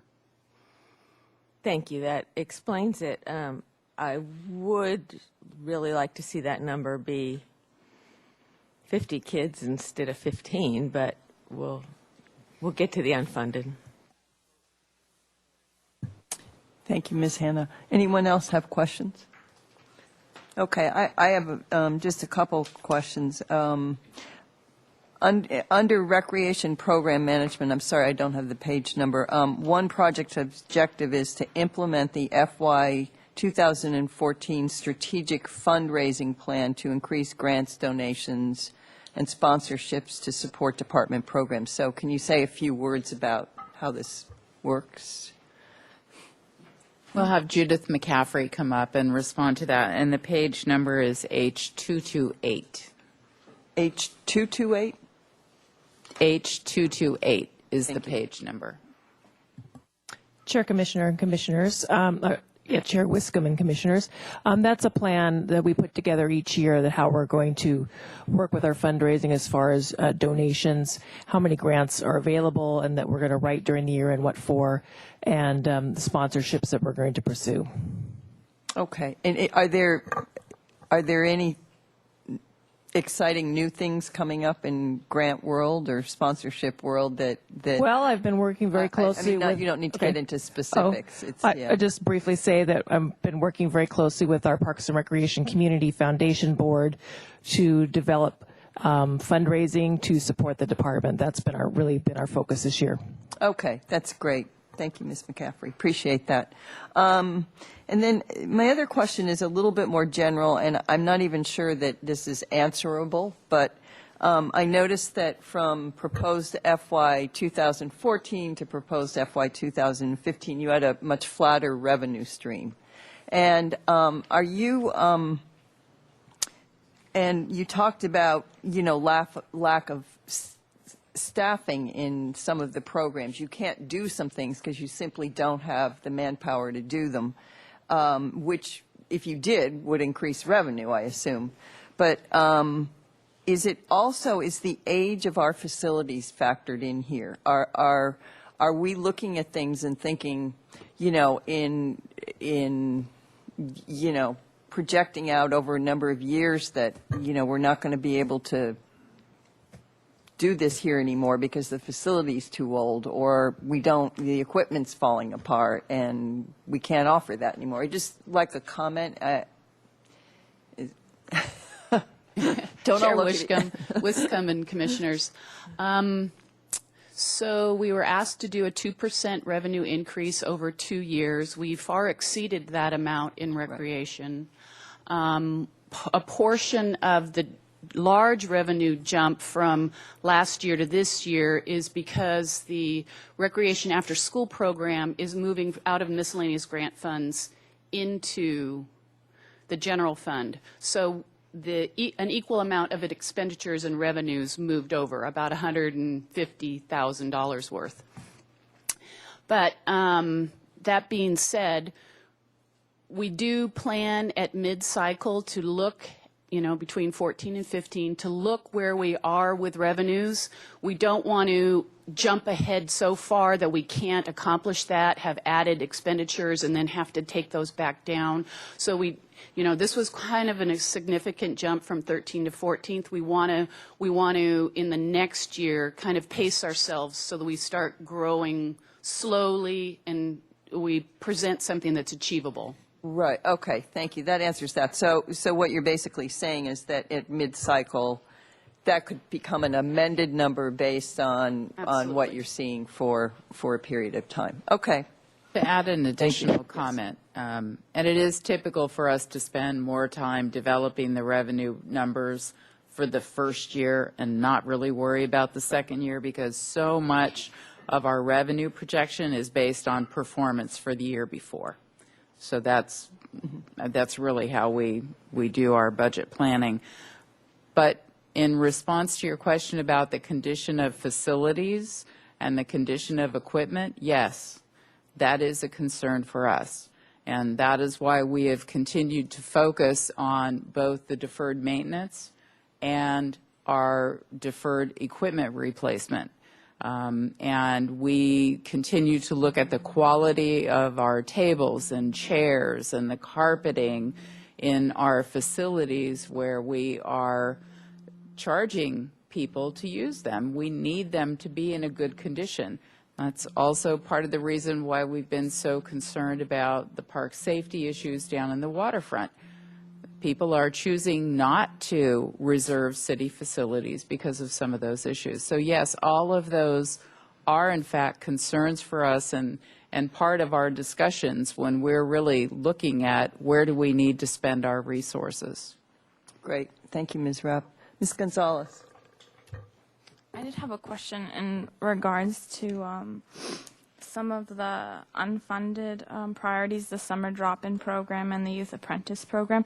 Is there any opportunities for community members or community companies to sponsor these activities or get kind of like adopt a kid or adopt an apprentice or have companies come in and say, okay, well, we're willing to pay for these kids to work for us? We've attempted to address that in both those ways in the past and have applied for grants to expand that program, but have not received the money. I know last summer staff developed a program where they would approach local businesses and do a one-on-one match as well. Was that successful with the local businesses? No. I believe that they did get some sponsorship, but certainly not to the level of that we're talking about today. Just comment on that. The Park Foundation has a fundraiser coming up, the Urban Wine Trail. Magic on the Urban Wine Trail. Yes, and that's an opportunity for community people and companies to come and donate to the Park Foundation. Much of the monies that the Park Foundation receives goes to these after-school and summertime programs for the kids. Is that right, Ms. Longstreet? Okay. Great. Okay. Chair Wiscombe, if I could just add one additional comment, because I do want to pick up on the topic of partnering with people in the community and organizations in the community to fund recreation services. And I will just point out that for the last 2 summers, the Rotary has funded the West Beach wading pool for this community. That pool would have been closed except for the Rotary organization. And do you want to tell me which one specifically? Yes, I think that's important. The Santa Barbara Sunrise Rotary Club actually sponsored the wading pool for 3 years. Wood Clayson's Foundation is actually covering the wading pool for this summer for a completely expanded full summer program, much more than we've offered in a very long time. I would just, as a follow-up comment on Commissioner Gonzalez's question, we have done fundraising and we have been raising money to fund a lot of our programs that basically are not funded by the general fund and are which are ones that we want to continue. And some of those include, for example, the Santa Barbara Arts Alliance, where our youth are doing murals all over the city. And we've had some good luck with grants and donations, as well as we've fundraised very successfully for our Fun on the Run mobile recreation van. So, summer fun is just another part of that, and summer camp scholarships. Okay. Since no one, Mr. Caseberry, you have a question? Yeah. Yes. Ms. Zachary, if you could just comment on the influence of the renovated, beautiful new Carrillo Rec Center and how that's impacted our revenues.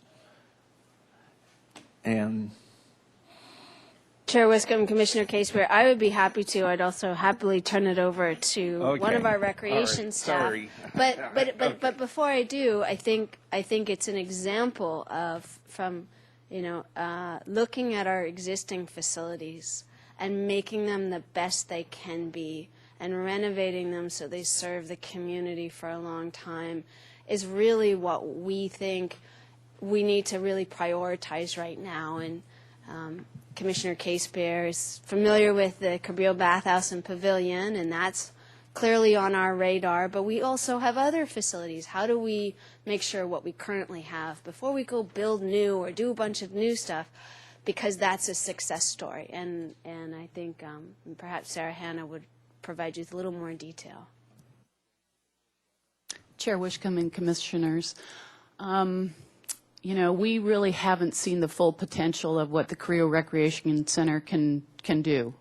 We have grown significantly since it was opened about a year and a half ago, reopened.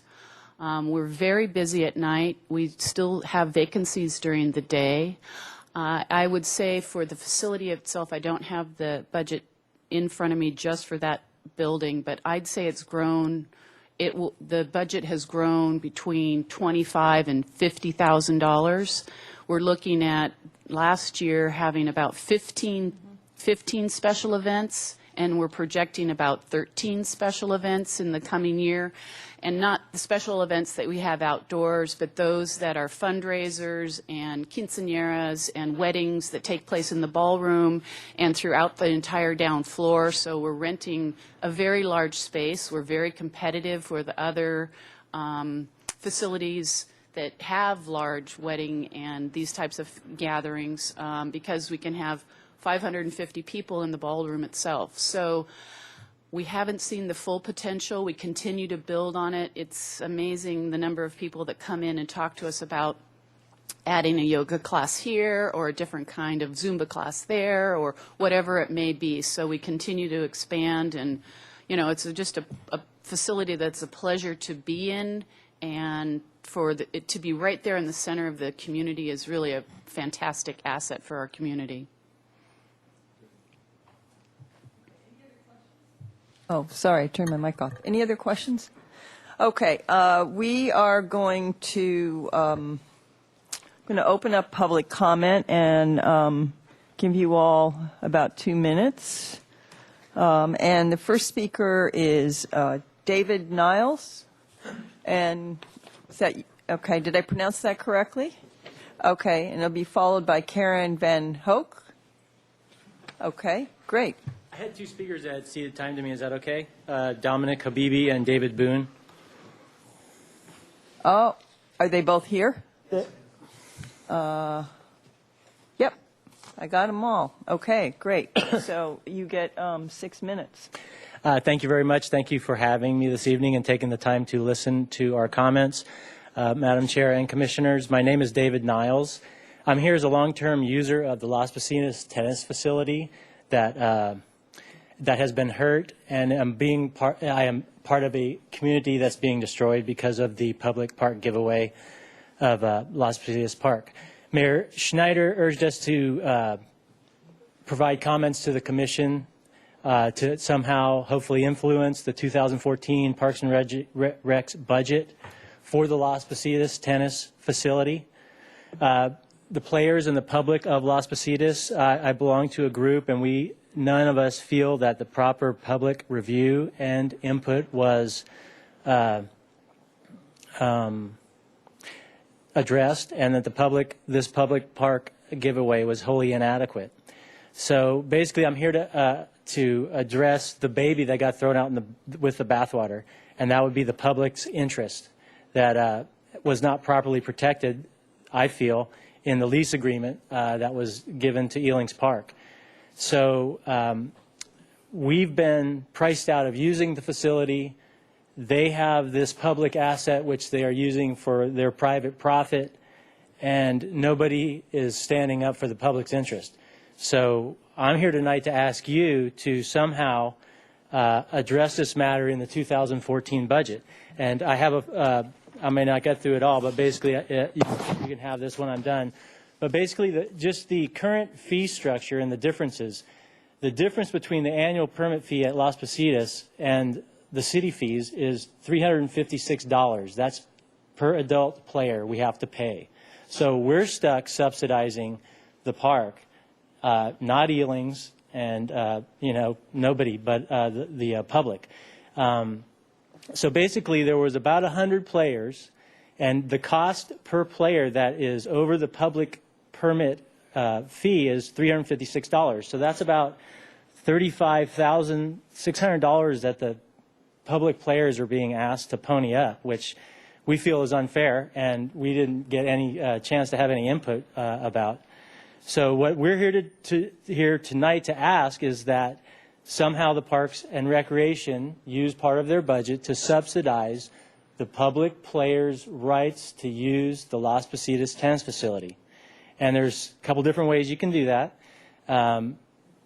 If basically you could, if you're going to subsidize the difference between the annual fees, then you could raise the annual fees on all public players, so that basically those revenues could be used to help the public players at Las Positas. If Elings, as Elings lowers their fees to the public, the Parks and Recreation subsidy requirement would diminish, meaning if their fees were on par to public fees, then there would be no subsidy required. So that would be the easiest thing, and that's what we would like the commission to somehow do, is to get Elings Park to accept public tennis permits for players that want to play at Las Positas. Las Positas was built with public money. It had Measure B funds given to it. This is probably the highest used tennis facility in Santa Barbara per user.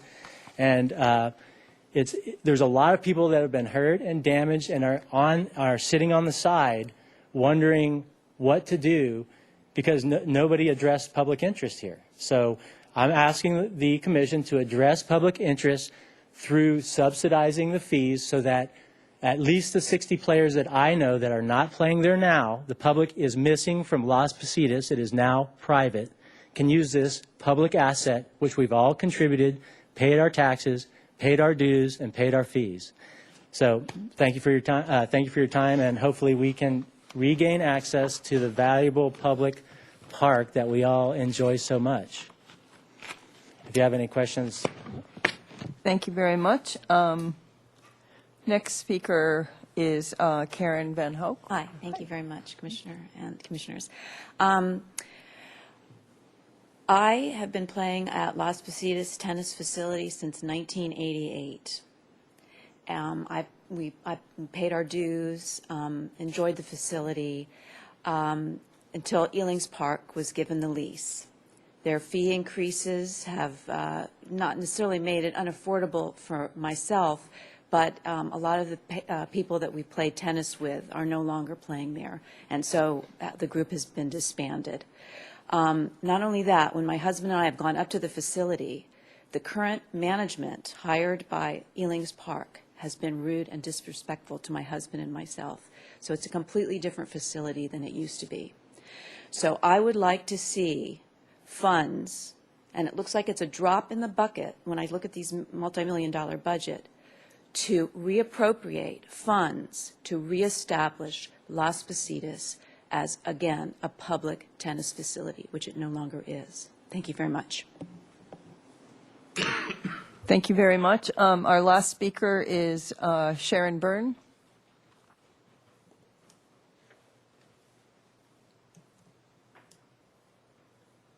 Good evening, I guess it is now.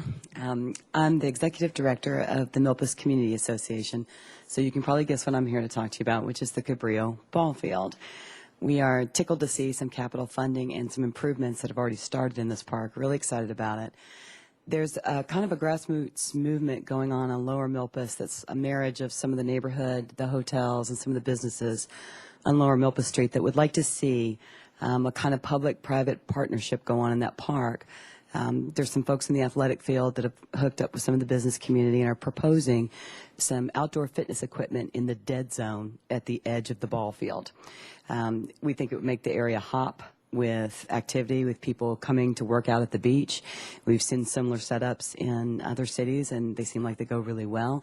We saw the equipment that Parks and Rec was looking at for, I think in Bonnet and ESA, but maybe I got that wrong. And unfortunately didn't get the funding through CDBG this year. We were sorry to see that. But there are people in the area that have committed to devoting funds to implementing and taking care of the equipment. So we're excited about the next phase of Cabrillo Ball Field and seeing as the capital improvement moves along that we get a chance to do community input and hopefully get a really thriving, vibrant park with a health food stand already at the corner out of the deal. Thanks very much. Thank you for your comments. Okay, that's it, and I'm going to close public comment. And would the commission like to take a break before we go into discussion? Okay, why don't we do that? We'll break for 5 minutes.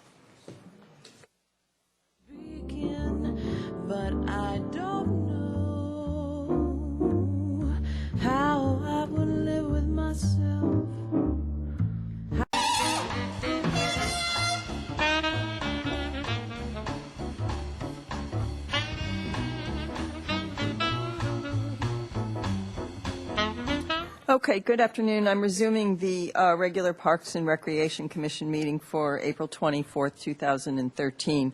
We're on agenda item number 6, and I will open, this is the budget for FY 2014 and 2015, and I'll open it up to the Commission for discussion. Normally what we do with the budget cycle is to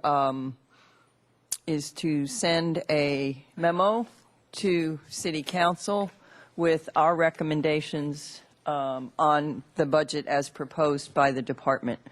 So we might just go down the line and give our comments, I think. I think that's probably the easiest approach. Do you want to start, Mr. Casebeer? Certainly. Thank you. I'm encouraged to see that security is a big part of this budget. The addition of a park ranger and, for that matter, a lifeguard on West Beach. Having more eyes in our parks and beaches and public facilities is very important. There's stuff going on that we have to respond to, and we can't rely on our gardeners in the parks, because they're really the first eyes to see things, but they aren't police. They don't, and they shouldn't take on dangerous situations. So I support that wholeheartedly. And I'll just echo the business about preserving our existing facilities, the renovations, like, for instance, the bathhouse. Sure, when we have an opportunity to buy a brand new facility like the Armory or whatever, but we really can't afford to maintain what we have now. The neighborhood enhancement program, I think, is just a long needed. There are small little pocket projects that we can take on that will accent the beauty of our community, and having these funds available, kind of like what Santa Barbara Beautiful does for us already.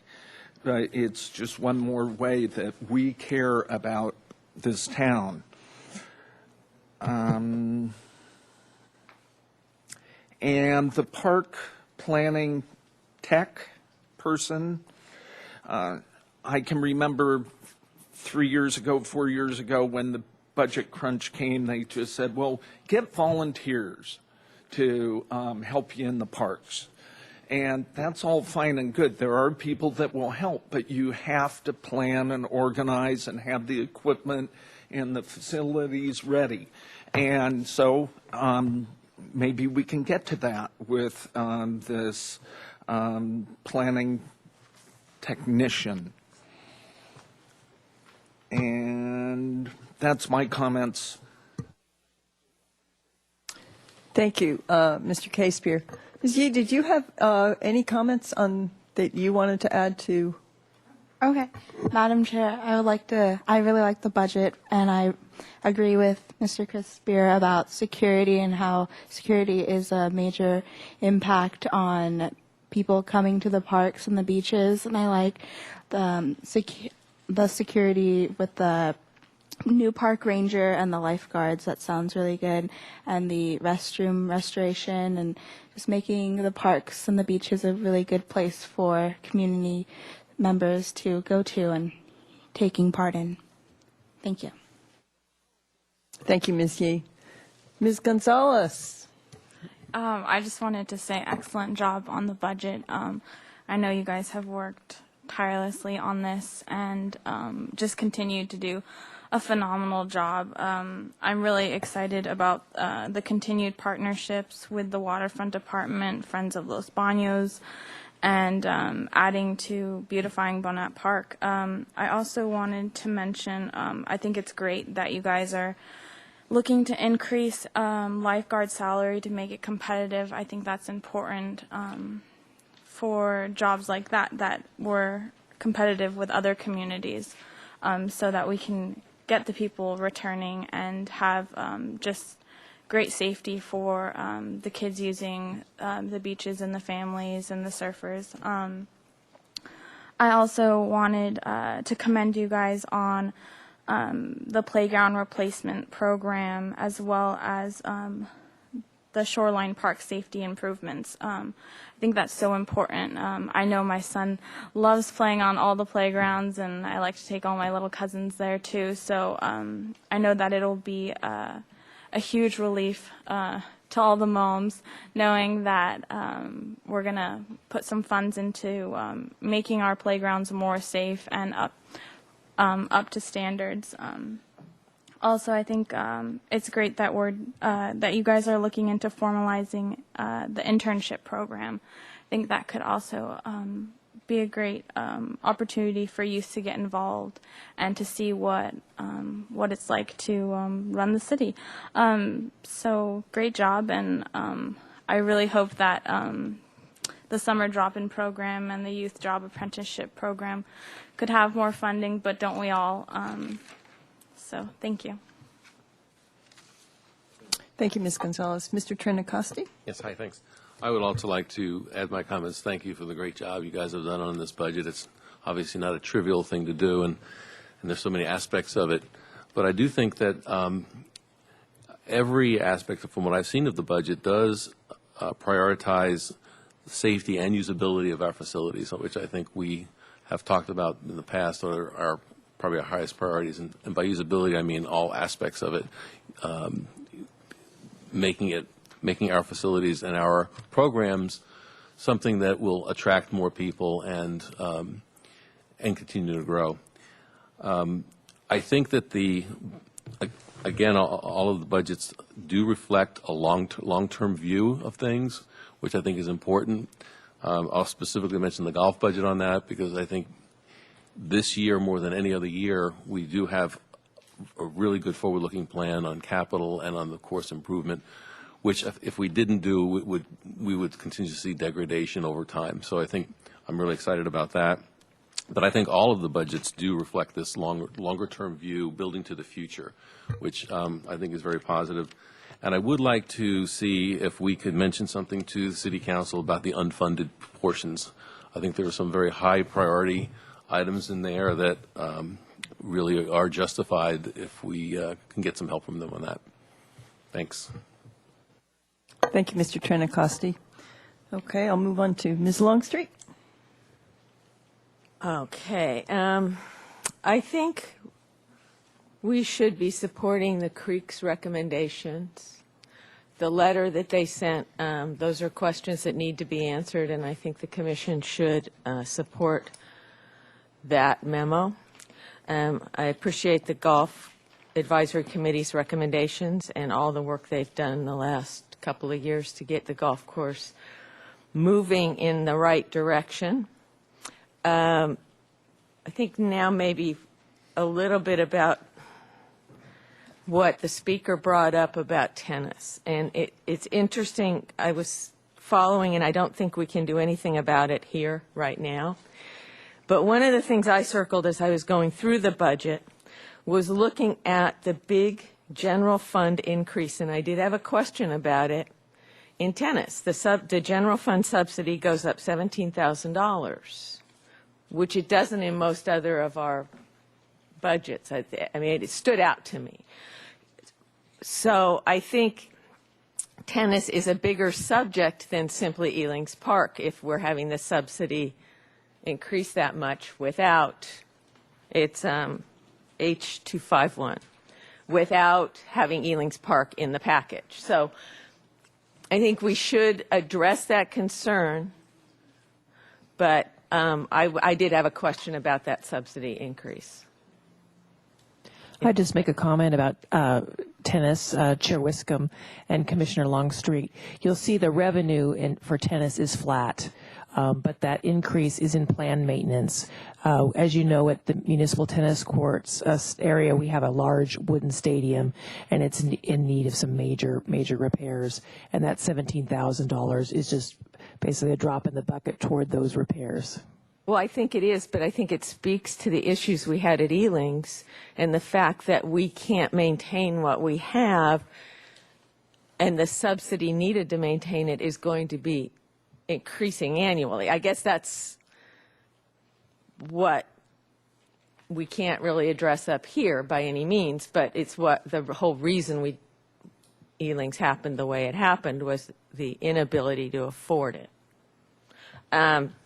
But I don't think we should just ignore the fact that we had the public hearing. We do need to discuss it. I support the lifeguard raises and the increase in lifeguard services at the waterfront. I think that's very, very important.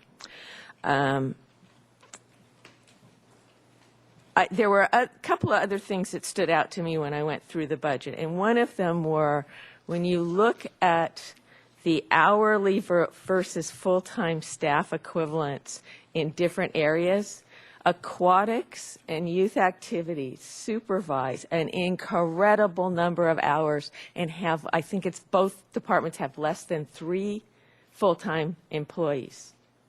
It's incredible to think of that there's, I think it was 34,000 hours and 28,000 hours. It stands out to me. I'm not saying we need to change it or anything. I'm just saying that is an incredible responsibility that those staff members have, supervising hourlies that are watching our children and taking care of our community. So I want to give some credit there for the job being done in those areas. When we go through the budget, I'm not only looking at the numbers, but how services are delivered also. So that just stood out to me, and I hope you convey to those staff members that we are noticing that. The other one is we go to the unfunded, and we look at the top one with the park maintenance. One of the things I would really like to keep in the forefront of all of our minds as we go forward is the green team. As a community, we pride ourselves on being environmentally forward-thinking. And our green team had, well, I think our department takes a huge responsibility within the city for managing that. And I also think that to walk the walk, you've got to have the people on the ground. And I still am sorry for the loss of those folks. I think that was an important part of how our parks are maintained, and I don't want to see us go backward in that area. So I would like some mention of their loss and reinstatement. I also did not see, when we went through the capitals, are we able to, how's our need in, we had funding specified for improvements in parks like that, for the curbing at the lawns and that kind of stuff. Chair Wiscombe and Commissioner Longstreet, are you referring if you're referring to sort of hardscape infrastructure? Yes. That's what the Park Safety Infrastructure Program funding is for, and our approach, and you saw with the recent council agenda report, the reallocation of our capital funds from Mesa Lane steps. We're going in and doing improvements in different parks, whether it's the fencing and the benches at Willow Glen, or whether it's sidewalks at Willow Glen, or whether it's a handrail at Thousand Steps, or whether it's, really, ticking off those things that you don't need a big CIP project for. And we don't have in our budget anymore, in our operating budget, that kind of funding to do those things. Yeah, because I know those were important, and we got partway through our parks as far as doing the mow strips. That's what they were called. Doing the mow strips, and I don't want to see us forget those things as we go forward. And the only other thing I'd like us to make sure we kind of keep our eye on for the next year is there was only a very small increase in the garden plots. It was $1, but as we know, our water is going to go up considerably. And I think that's an area that people, they're very small things, but very small things add up, and then suddenly we don't have kids in the youth apprentice program. So as I look at a budget, it's just like home. You've got to put it where you want it. And I would also like to make sure in our memo to council that we keep the youth job program, the youth apprenticeship program at the top, because that to me is just pure and simple prevention money. It's inexpensive prevention money. We are not paying to incarcerate those kids or anything else. And I think our staff does a wonderful job. Now, I do really like the idea of getting them over the 100 hours. But, I think 15 kids is just, I'd like to see it at 20 then, whatever amount we could do that would be extra. So I think that covers all of it. Thank you for the presentation and all the work. Chair Wiscombe and Commissioner Longstreet, could I just ask a clarifying question? So when you talked about the community garden plot fees, were you suggesting that they might be increased based on the fact that we're going to experience greater costs? Or I wasn't sure where you were going with that. That's what I'm looking at, is that we watch those fees in relationship to the increase in the water and increase the fees appropriately. If we need to subsidize on a scholarship or do something for lower income families that make it work, but it should be, again, and it's back even to tennis. Some of our adult things have to be pay to play. And we have to get closer on those to be able to subsidize our others, and garden plots may be one of them. Now, if we have a number of families, low-income families, then maybe we figure out how to have a scholarship program. But I'd rather see us give a little than that way in scholarships than to not charge what we need to be charging for the plots. Thank you. Okay, great. Mr. Ferrara? Thank you, Chair Wiscombe. First, I'd like to mention, I think it's really, really important that we do get another park ranger on board. I don't know how many people have heard of it, but the Assembly Bill 5, which is going through right now in Sacramento, wants to legalize sleeping and panhandling in the parks. Not parks, in public areas, but that includes parks. So it's going to be very, very important that we have park rangers there to assure the public that their events will not be disrupted, and they also can request the presence of these park rangers at those events if they wish. That's important. I also want to mention that we really need to make sure we keep these food programs going for our families in need. That's really important, and the public needs to know that we also partner with outside agencies, whether they be state or federal, and nonprofits to help provide those meals and that donated nutritional food, which is very important, especially for young children in those growing stages of their life right now. And I also agree with Ms. Longstreet regarding the recommendations of the Creeks Advisory Committee on this memorandum of April 19th. I think that should be something that the City Council looks at closely and tries to implement. And I have to mention, I know it's not in our budget this year, but it's been talked about in the past, the Lower West Side Community Center. We haven't even discussed it in the last couple of years, and we have to keep that on the radar, because we're doing a heck of a lot for the east side and we're doing a lot for the west side, but what are we doing for the Lower West Side? Okay, so let's remember that. And I'll just finish with, I listened to what these folks said about Elings. I'd like to see tennis subsidy take place. I mean, heck, to play golf, it costs a couple dollars more. To play tennis, where we once had a public facility, it costs hundreds of dollars more. So let's look at that. I don't know if there's anything we can do. It's a lease, I know that, but maybe we can find a way to subsidize those folks. Thank you. Thank you, Mr. Farrar. Ms. Alley? I as well would like to commend the department on putting together a very thorough and accessible budget. coming out of last week's budget workshop and reviewing the budget over the week, and also at today's meeting really helped solidify my understanding of how the department works. And it continues to be an impressive overview of what you all do. And, you know, some of the highlights that were mentioned in the budget are things that I would just like to call the public's attention to, which is the improved customer service and registration and reservation services, increased services for children and with special needs to participate in these recreation programs, the beach lifeguard services, as many of my fellow commissioners have supported the expanded service to West Beach, and the increased park ranger services in the waterfront. I agree that those are all very important elements, and it's nice that we're looking into an optimistic future where we can start increasing the services in those areas.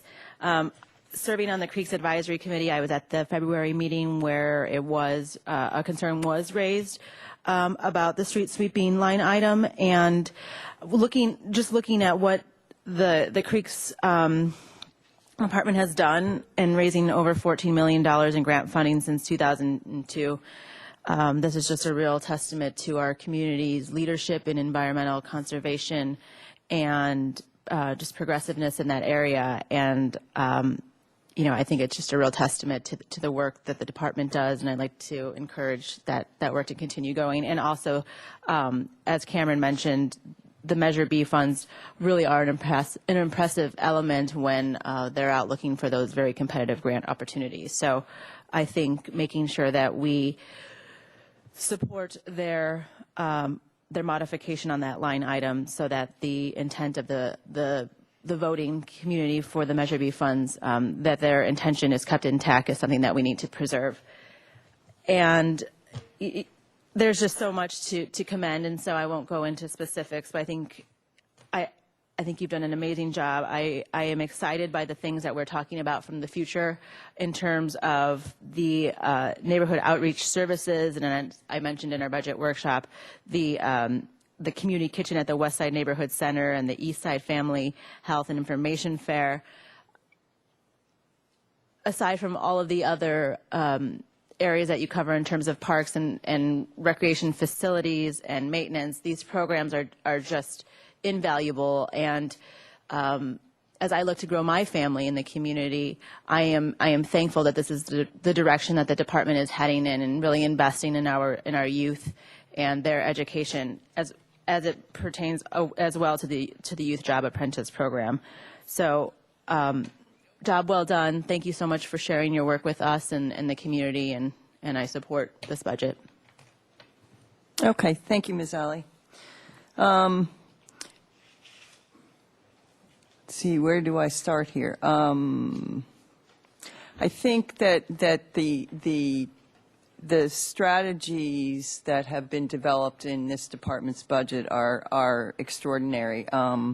You know, you have developed a philosophy of the right resources in the right places for the longer term, and that's what you're doing, and you react to them all the time. And it really shows in your work. You're getting a lot done with a lot less. Let's face it, we've had some tough years here. So this is a little rosier than some of the past years we've been sitting here. But you know, you talk about having realigned services and realigned staff resources to better reflect services, and you've done it, and it's I know it's an ongoing process, but you are to be commended. It's really great. And it shows through in things like in recreation program management objective. One of the objectives is to initiate at least 5 new creative marketing ideas to improve visibility in the programs and increase participation. And I mean, that's kind of the proactive approach that you've all taken. In youth activities, I appreciated the objective of working with local nonprofits to provide additional programs that focus on healthy eating and increasing physical activity. So I hope that objective comes to fruition, and that we do have some more work that we can do to public-private partnerships we can do to focus on programs for our youth. I think that's really important. I agree with everyone. Mr. Casepier said it first, the Neighborhood Enhancement Program to provide community service opportunities for teens and adults and low-income residents. That's a really great program, and I'm glad that that's in the budget.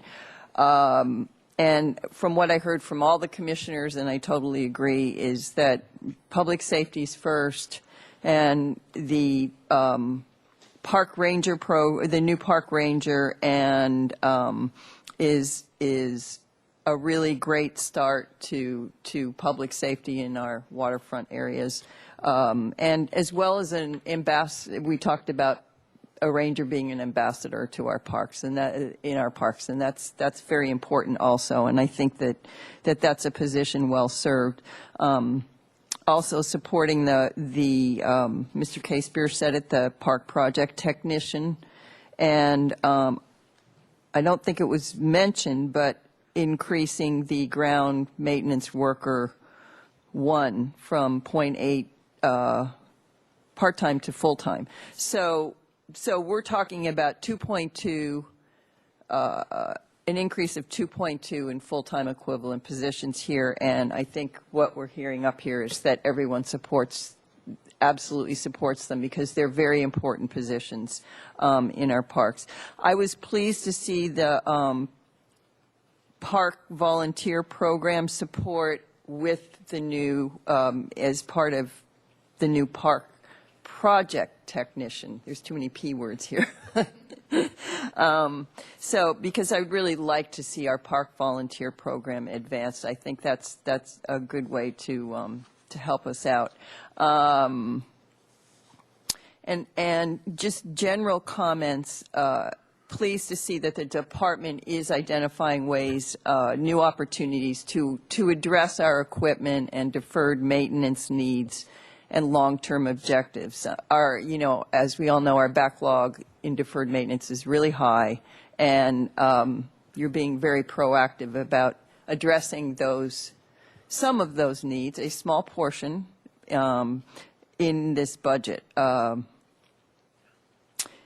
And also that the capital program is addressing our aging infrastructure, again, in small ways, but at least we're starting to do that.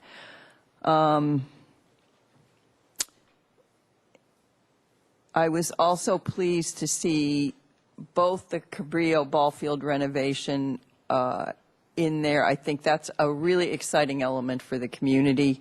And again, the Neighborhood Enhancement Program, because they do respond to community priorities. And I think those are going to be important moving forward. But I support the comments from the commissioners on the Creeks budget. In terms of the golf budget, I also support GAC's recommendations. I think that GAC, Golf Advisory Committee, needs to be commended for their thoughtful and innovative approaches, strategies that they came up with to help improve the financial stability of the golf course. The Player Course Improvement Fund is a great way, because the golfers are going to feel like they have a say in where they play golf. It's their facility, they own it, and they, if they can say where their dollars are spent, they're going to pay the dollars. It's going to be, I think it's a great strategy, and I think most golfers will love the concept. And I was in the golf budget, I was pleased to see the budget starts to rebuild the reserves. I think that's very, very important, while it's still addressed some deferred maintenance and capital needs. So, and I was thrilled to see the junior fees, particularly the super twilight rates. That's really going to go a long way to promote our course for our youth, and going to get them out there to play. My only other comment is I believe that we need to address in our memo the $67 million that we have an unfunded deferred maintenance and capital improvement projects. This needs to be part of what goes forth to City Council, I believe.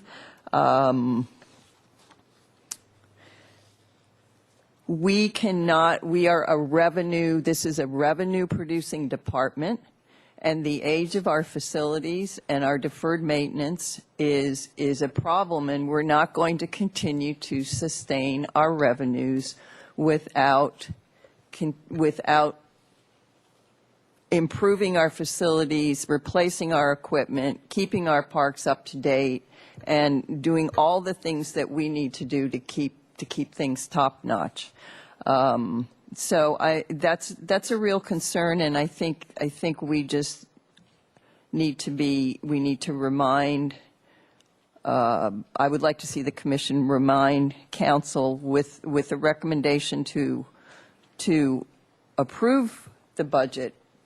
That reminder that we need to do more. We need to do more, or our revenues are going to not only flatten out but start to go down. We've got a lot of work to do in that area, and I know there's no easy answer to the question. And my final comment is I do agree with several of the commissioners on our unfunded priorities, and I would really love to see park maintenance is one of them.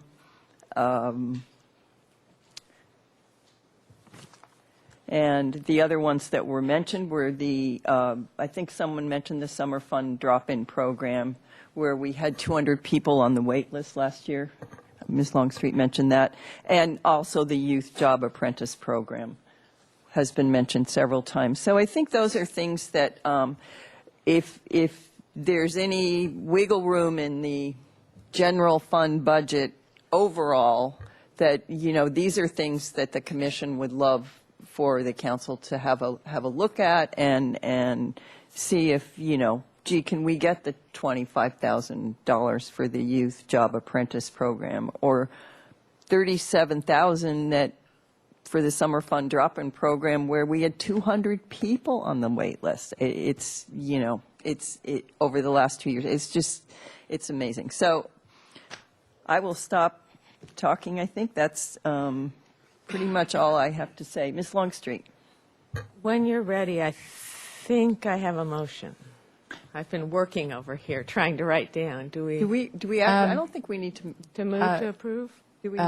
Madam Chair, my suggestion would be that you do 3 separate motions, one for each fund.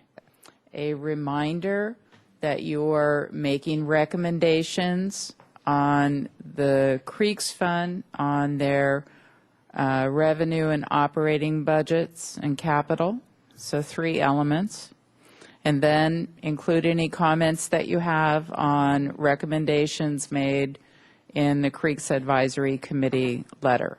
So why don't we start with that, and then we'll go to golf, and then we'll go to general fund. Okay, do you have Creeks? Well, I would think for Creeks it would be that we approve the budget as received, and that we support the Creeks committee request regarding the street sweeping line item. That might be it. I mean, we accept if you want to add all facets of the budget capital, but I think the budget as presented. So we recommend approval of it. Yes, we recommend approval. Okay. Okay, do I hear a second to that motion? I second. Mr. Trentacosti, I think, seconded. Coming from everywhere. Okay, is there any further discussion on that budget? Can we have that right back? Yeah. Please, right back. The recommendation is to recommend approval of the Creeks budget as received and support the Creeks Committee request regarding the street sweeping line item. Thank you. Okay, any other discussion? All in favor? Aye. Aye. Any opposed? Okay, fine. That passes. No, Ms. Longstreet, you want to go? So with golf, again, just trying to make sure we get all the elements in there. With golf, it's the same thing, the revenue, the operating budget, the capital, and with golf, the golf fees as proposed, and if you support the additional changes recommended by the Golf Advisory Committee. Okay. Yeah. There you go. See?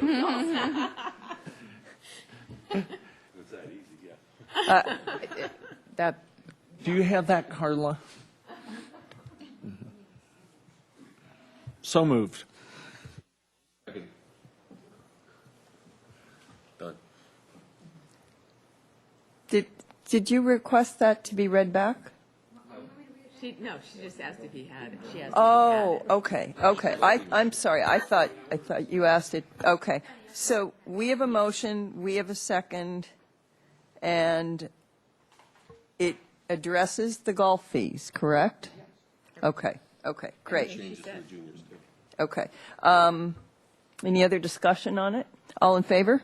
Aye. Okay, great. So that passes. Now we will move on to the general fund budget.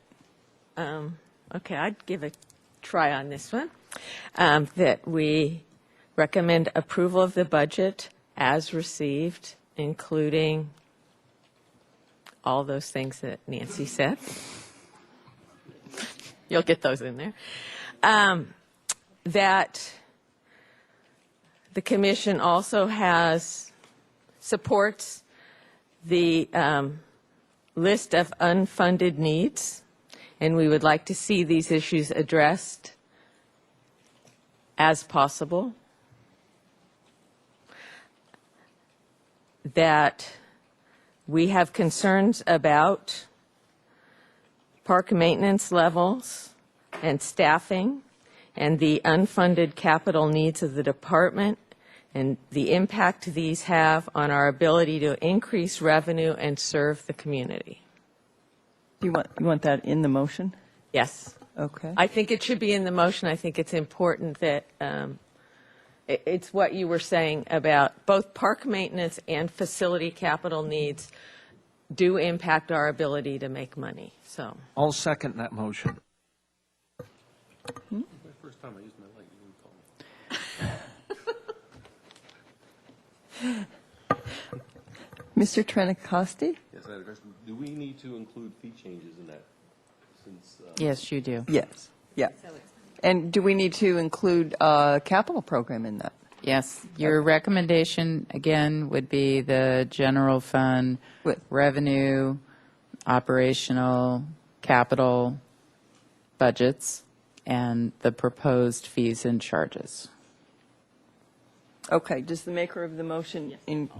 Okay, and does the seconder also include all of those? Yes.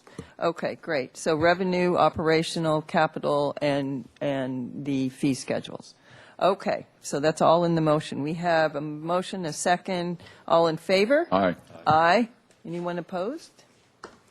Okay, that passes. Madam Chair and Commissioners, also, I think that you had almost consistency in various themes, so we will include those comments as a narrative in the memo to City Council, and we'll work with Chair Wiscombe to make sure that it represents the Commission discussion before it goes forward. Great. Okay. And you can, we all get copies of that when it's completed, so we can. Yes. If I remember correctly, yeah. Yes. Great.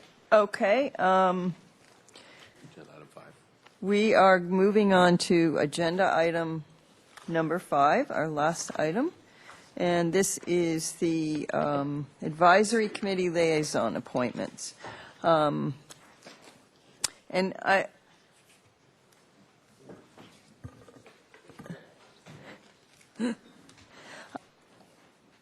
I just want to stress the importance of our liaison roles, and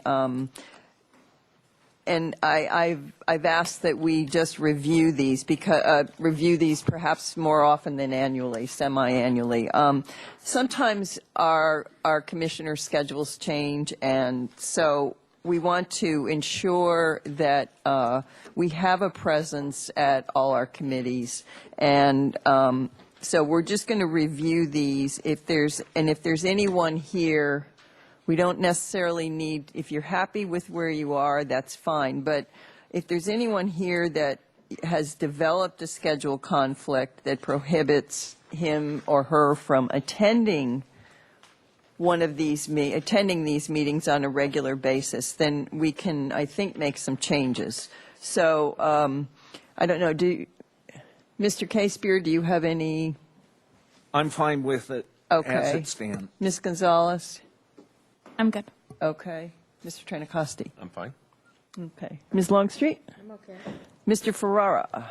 Yes, Ms. Ali and I have been speaking, and I have some problems with the scheduling as far as the Neighborhood Advisory Council is concerned.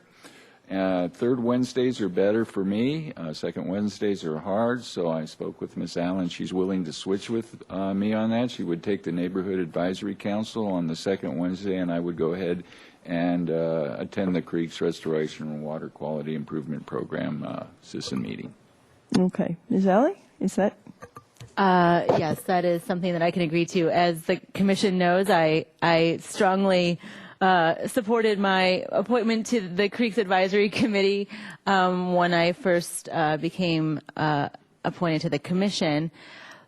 But I think this is a good change, and I will certainly miss the Creeks Advisory Committee, and Cameron and his team have done an amazing job of bringing me up to speed.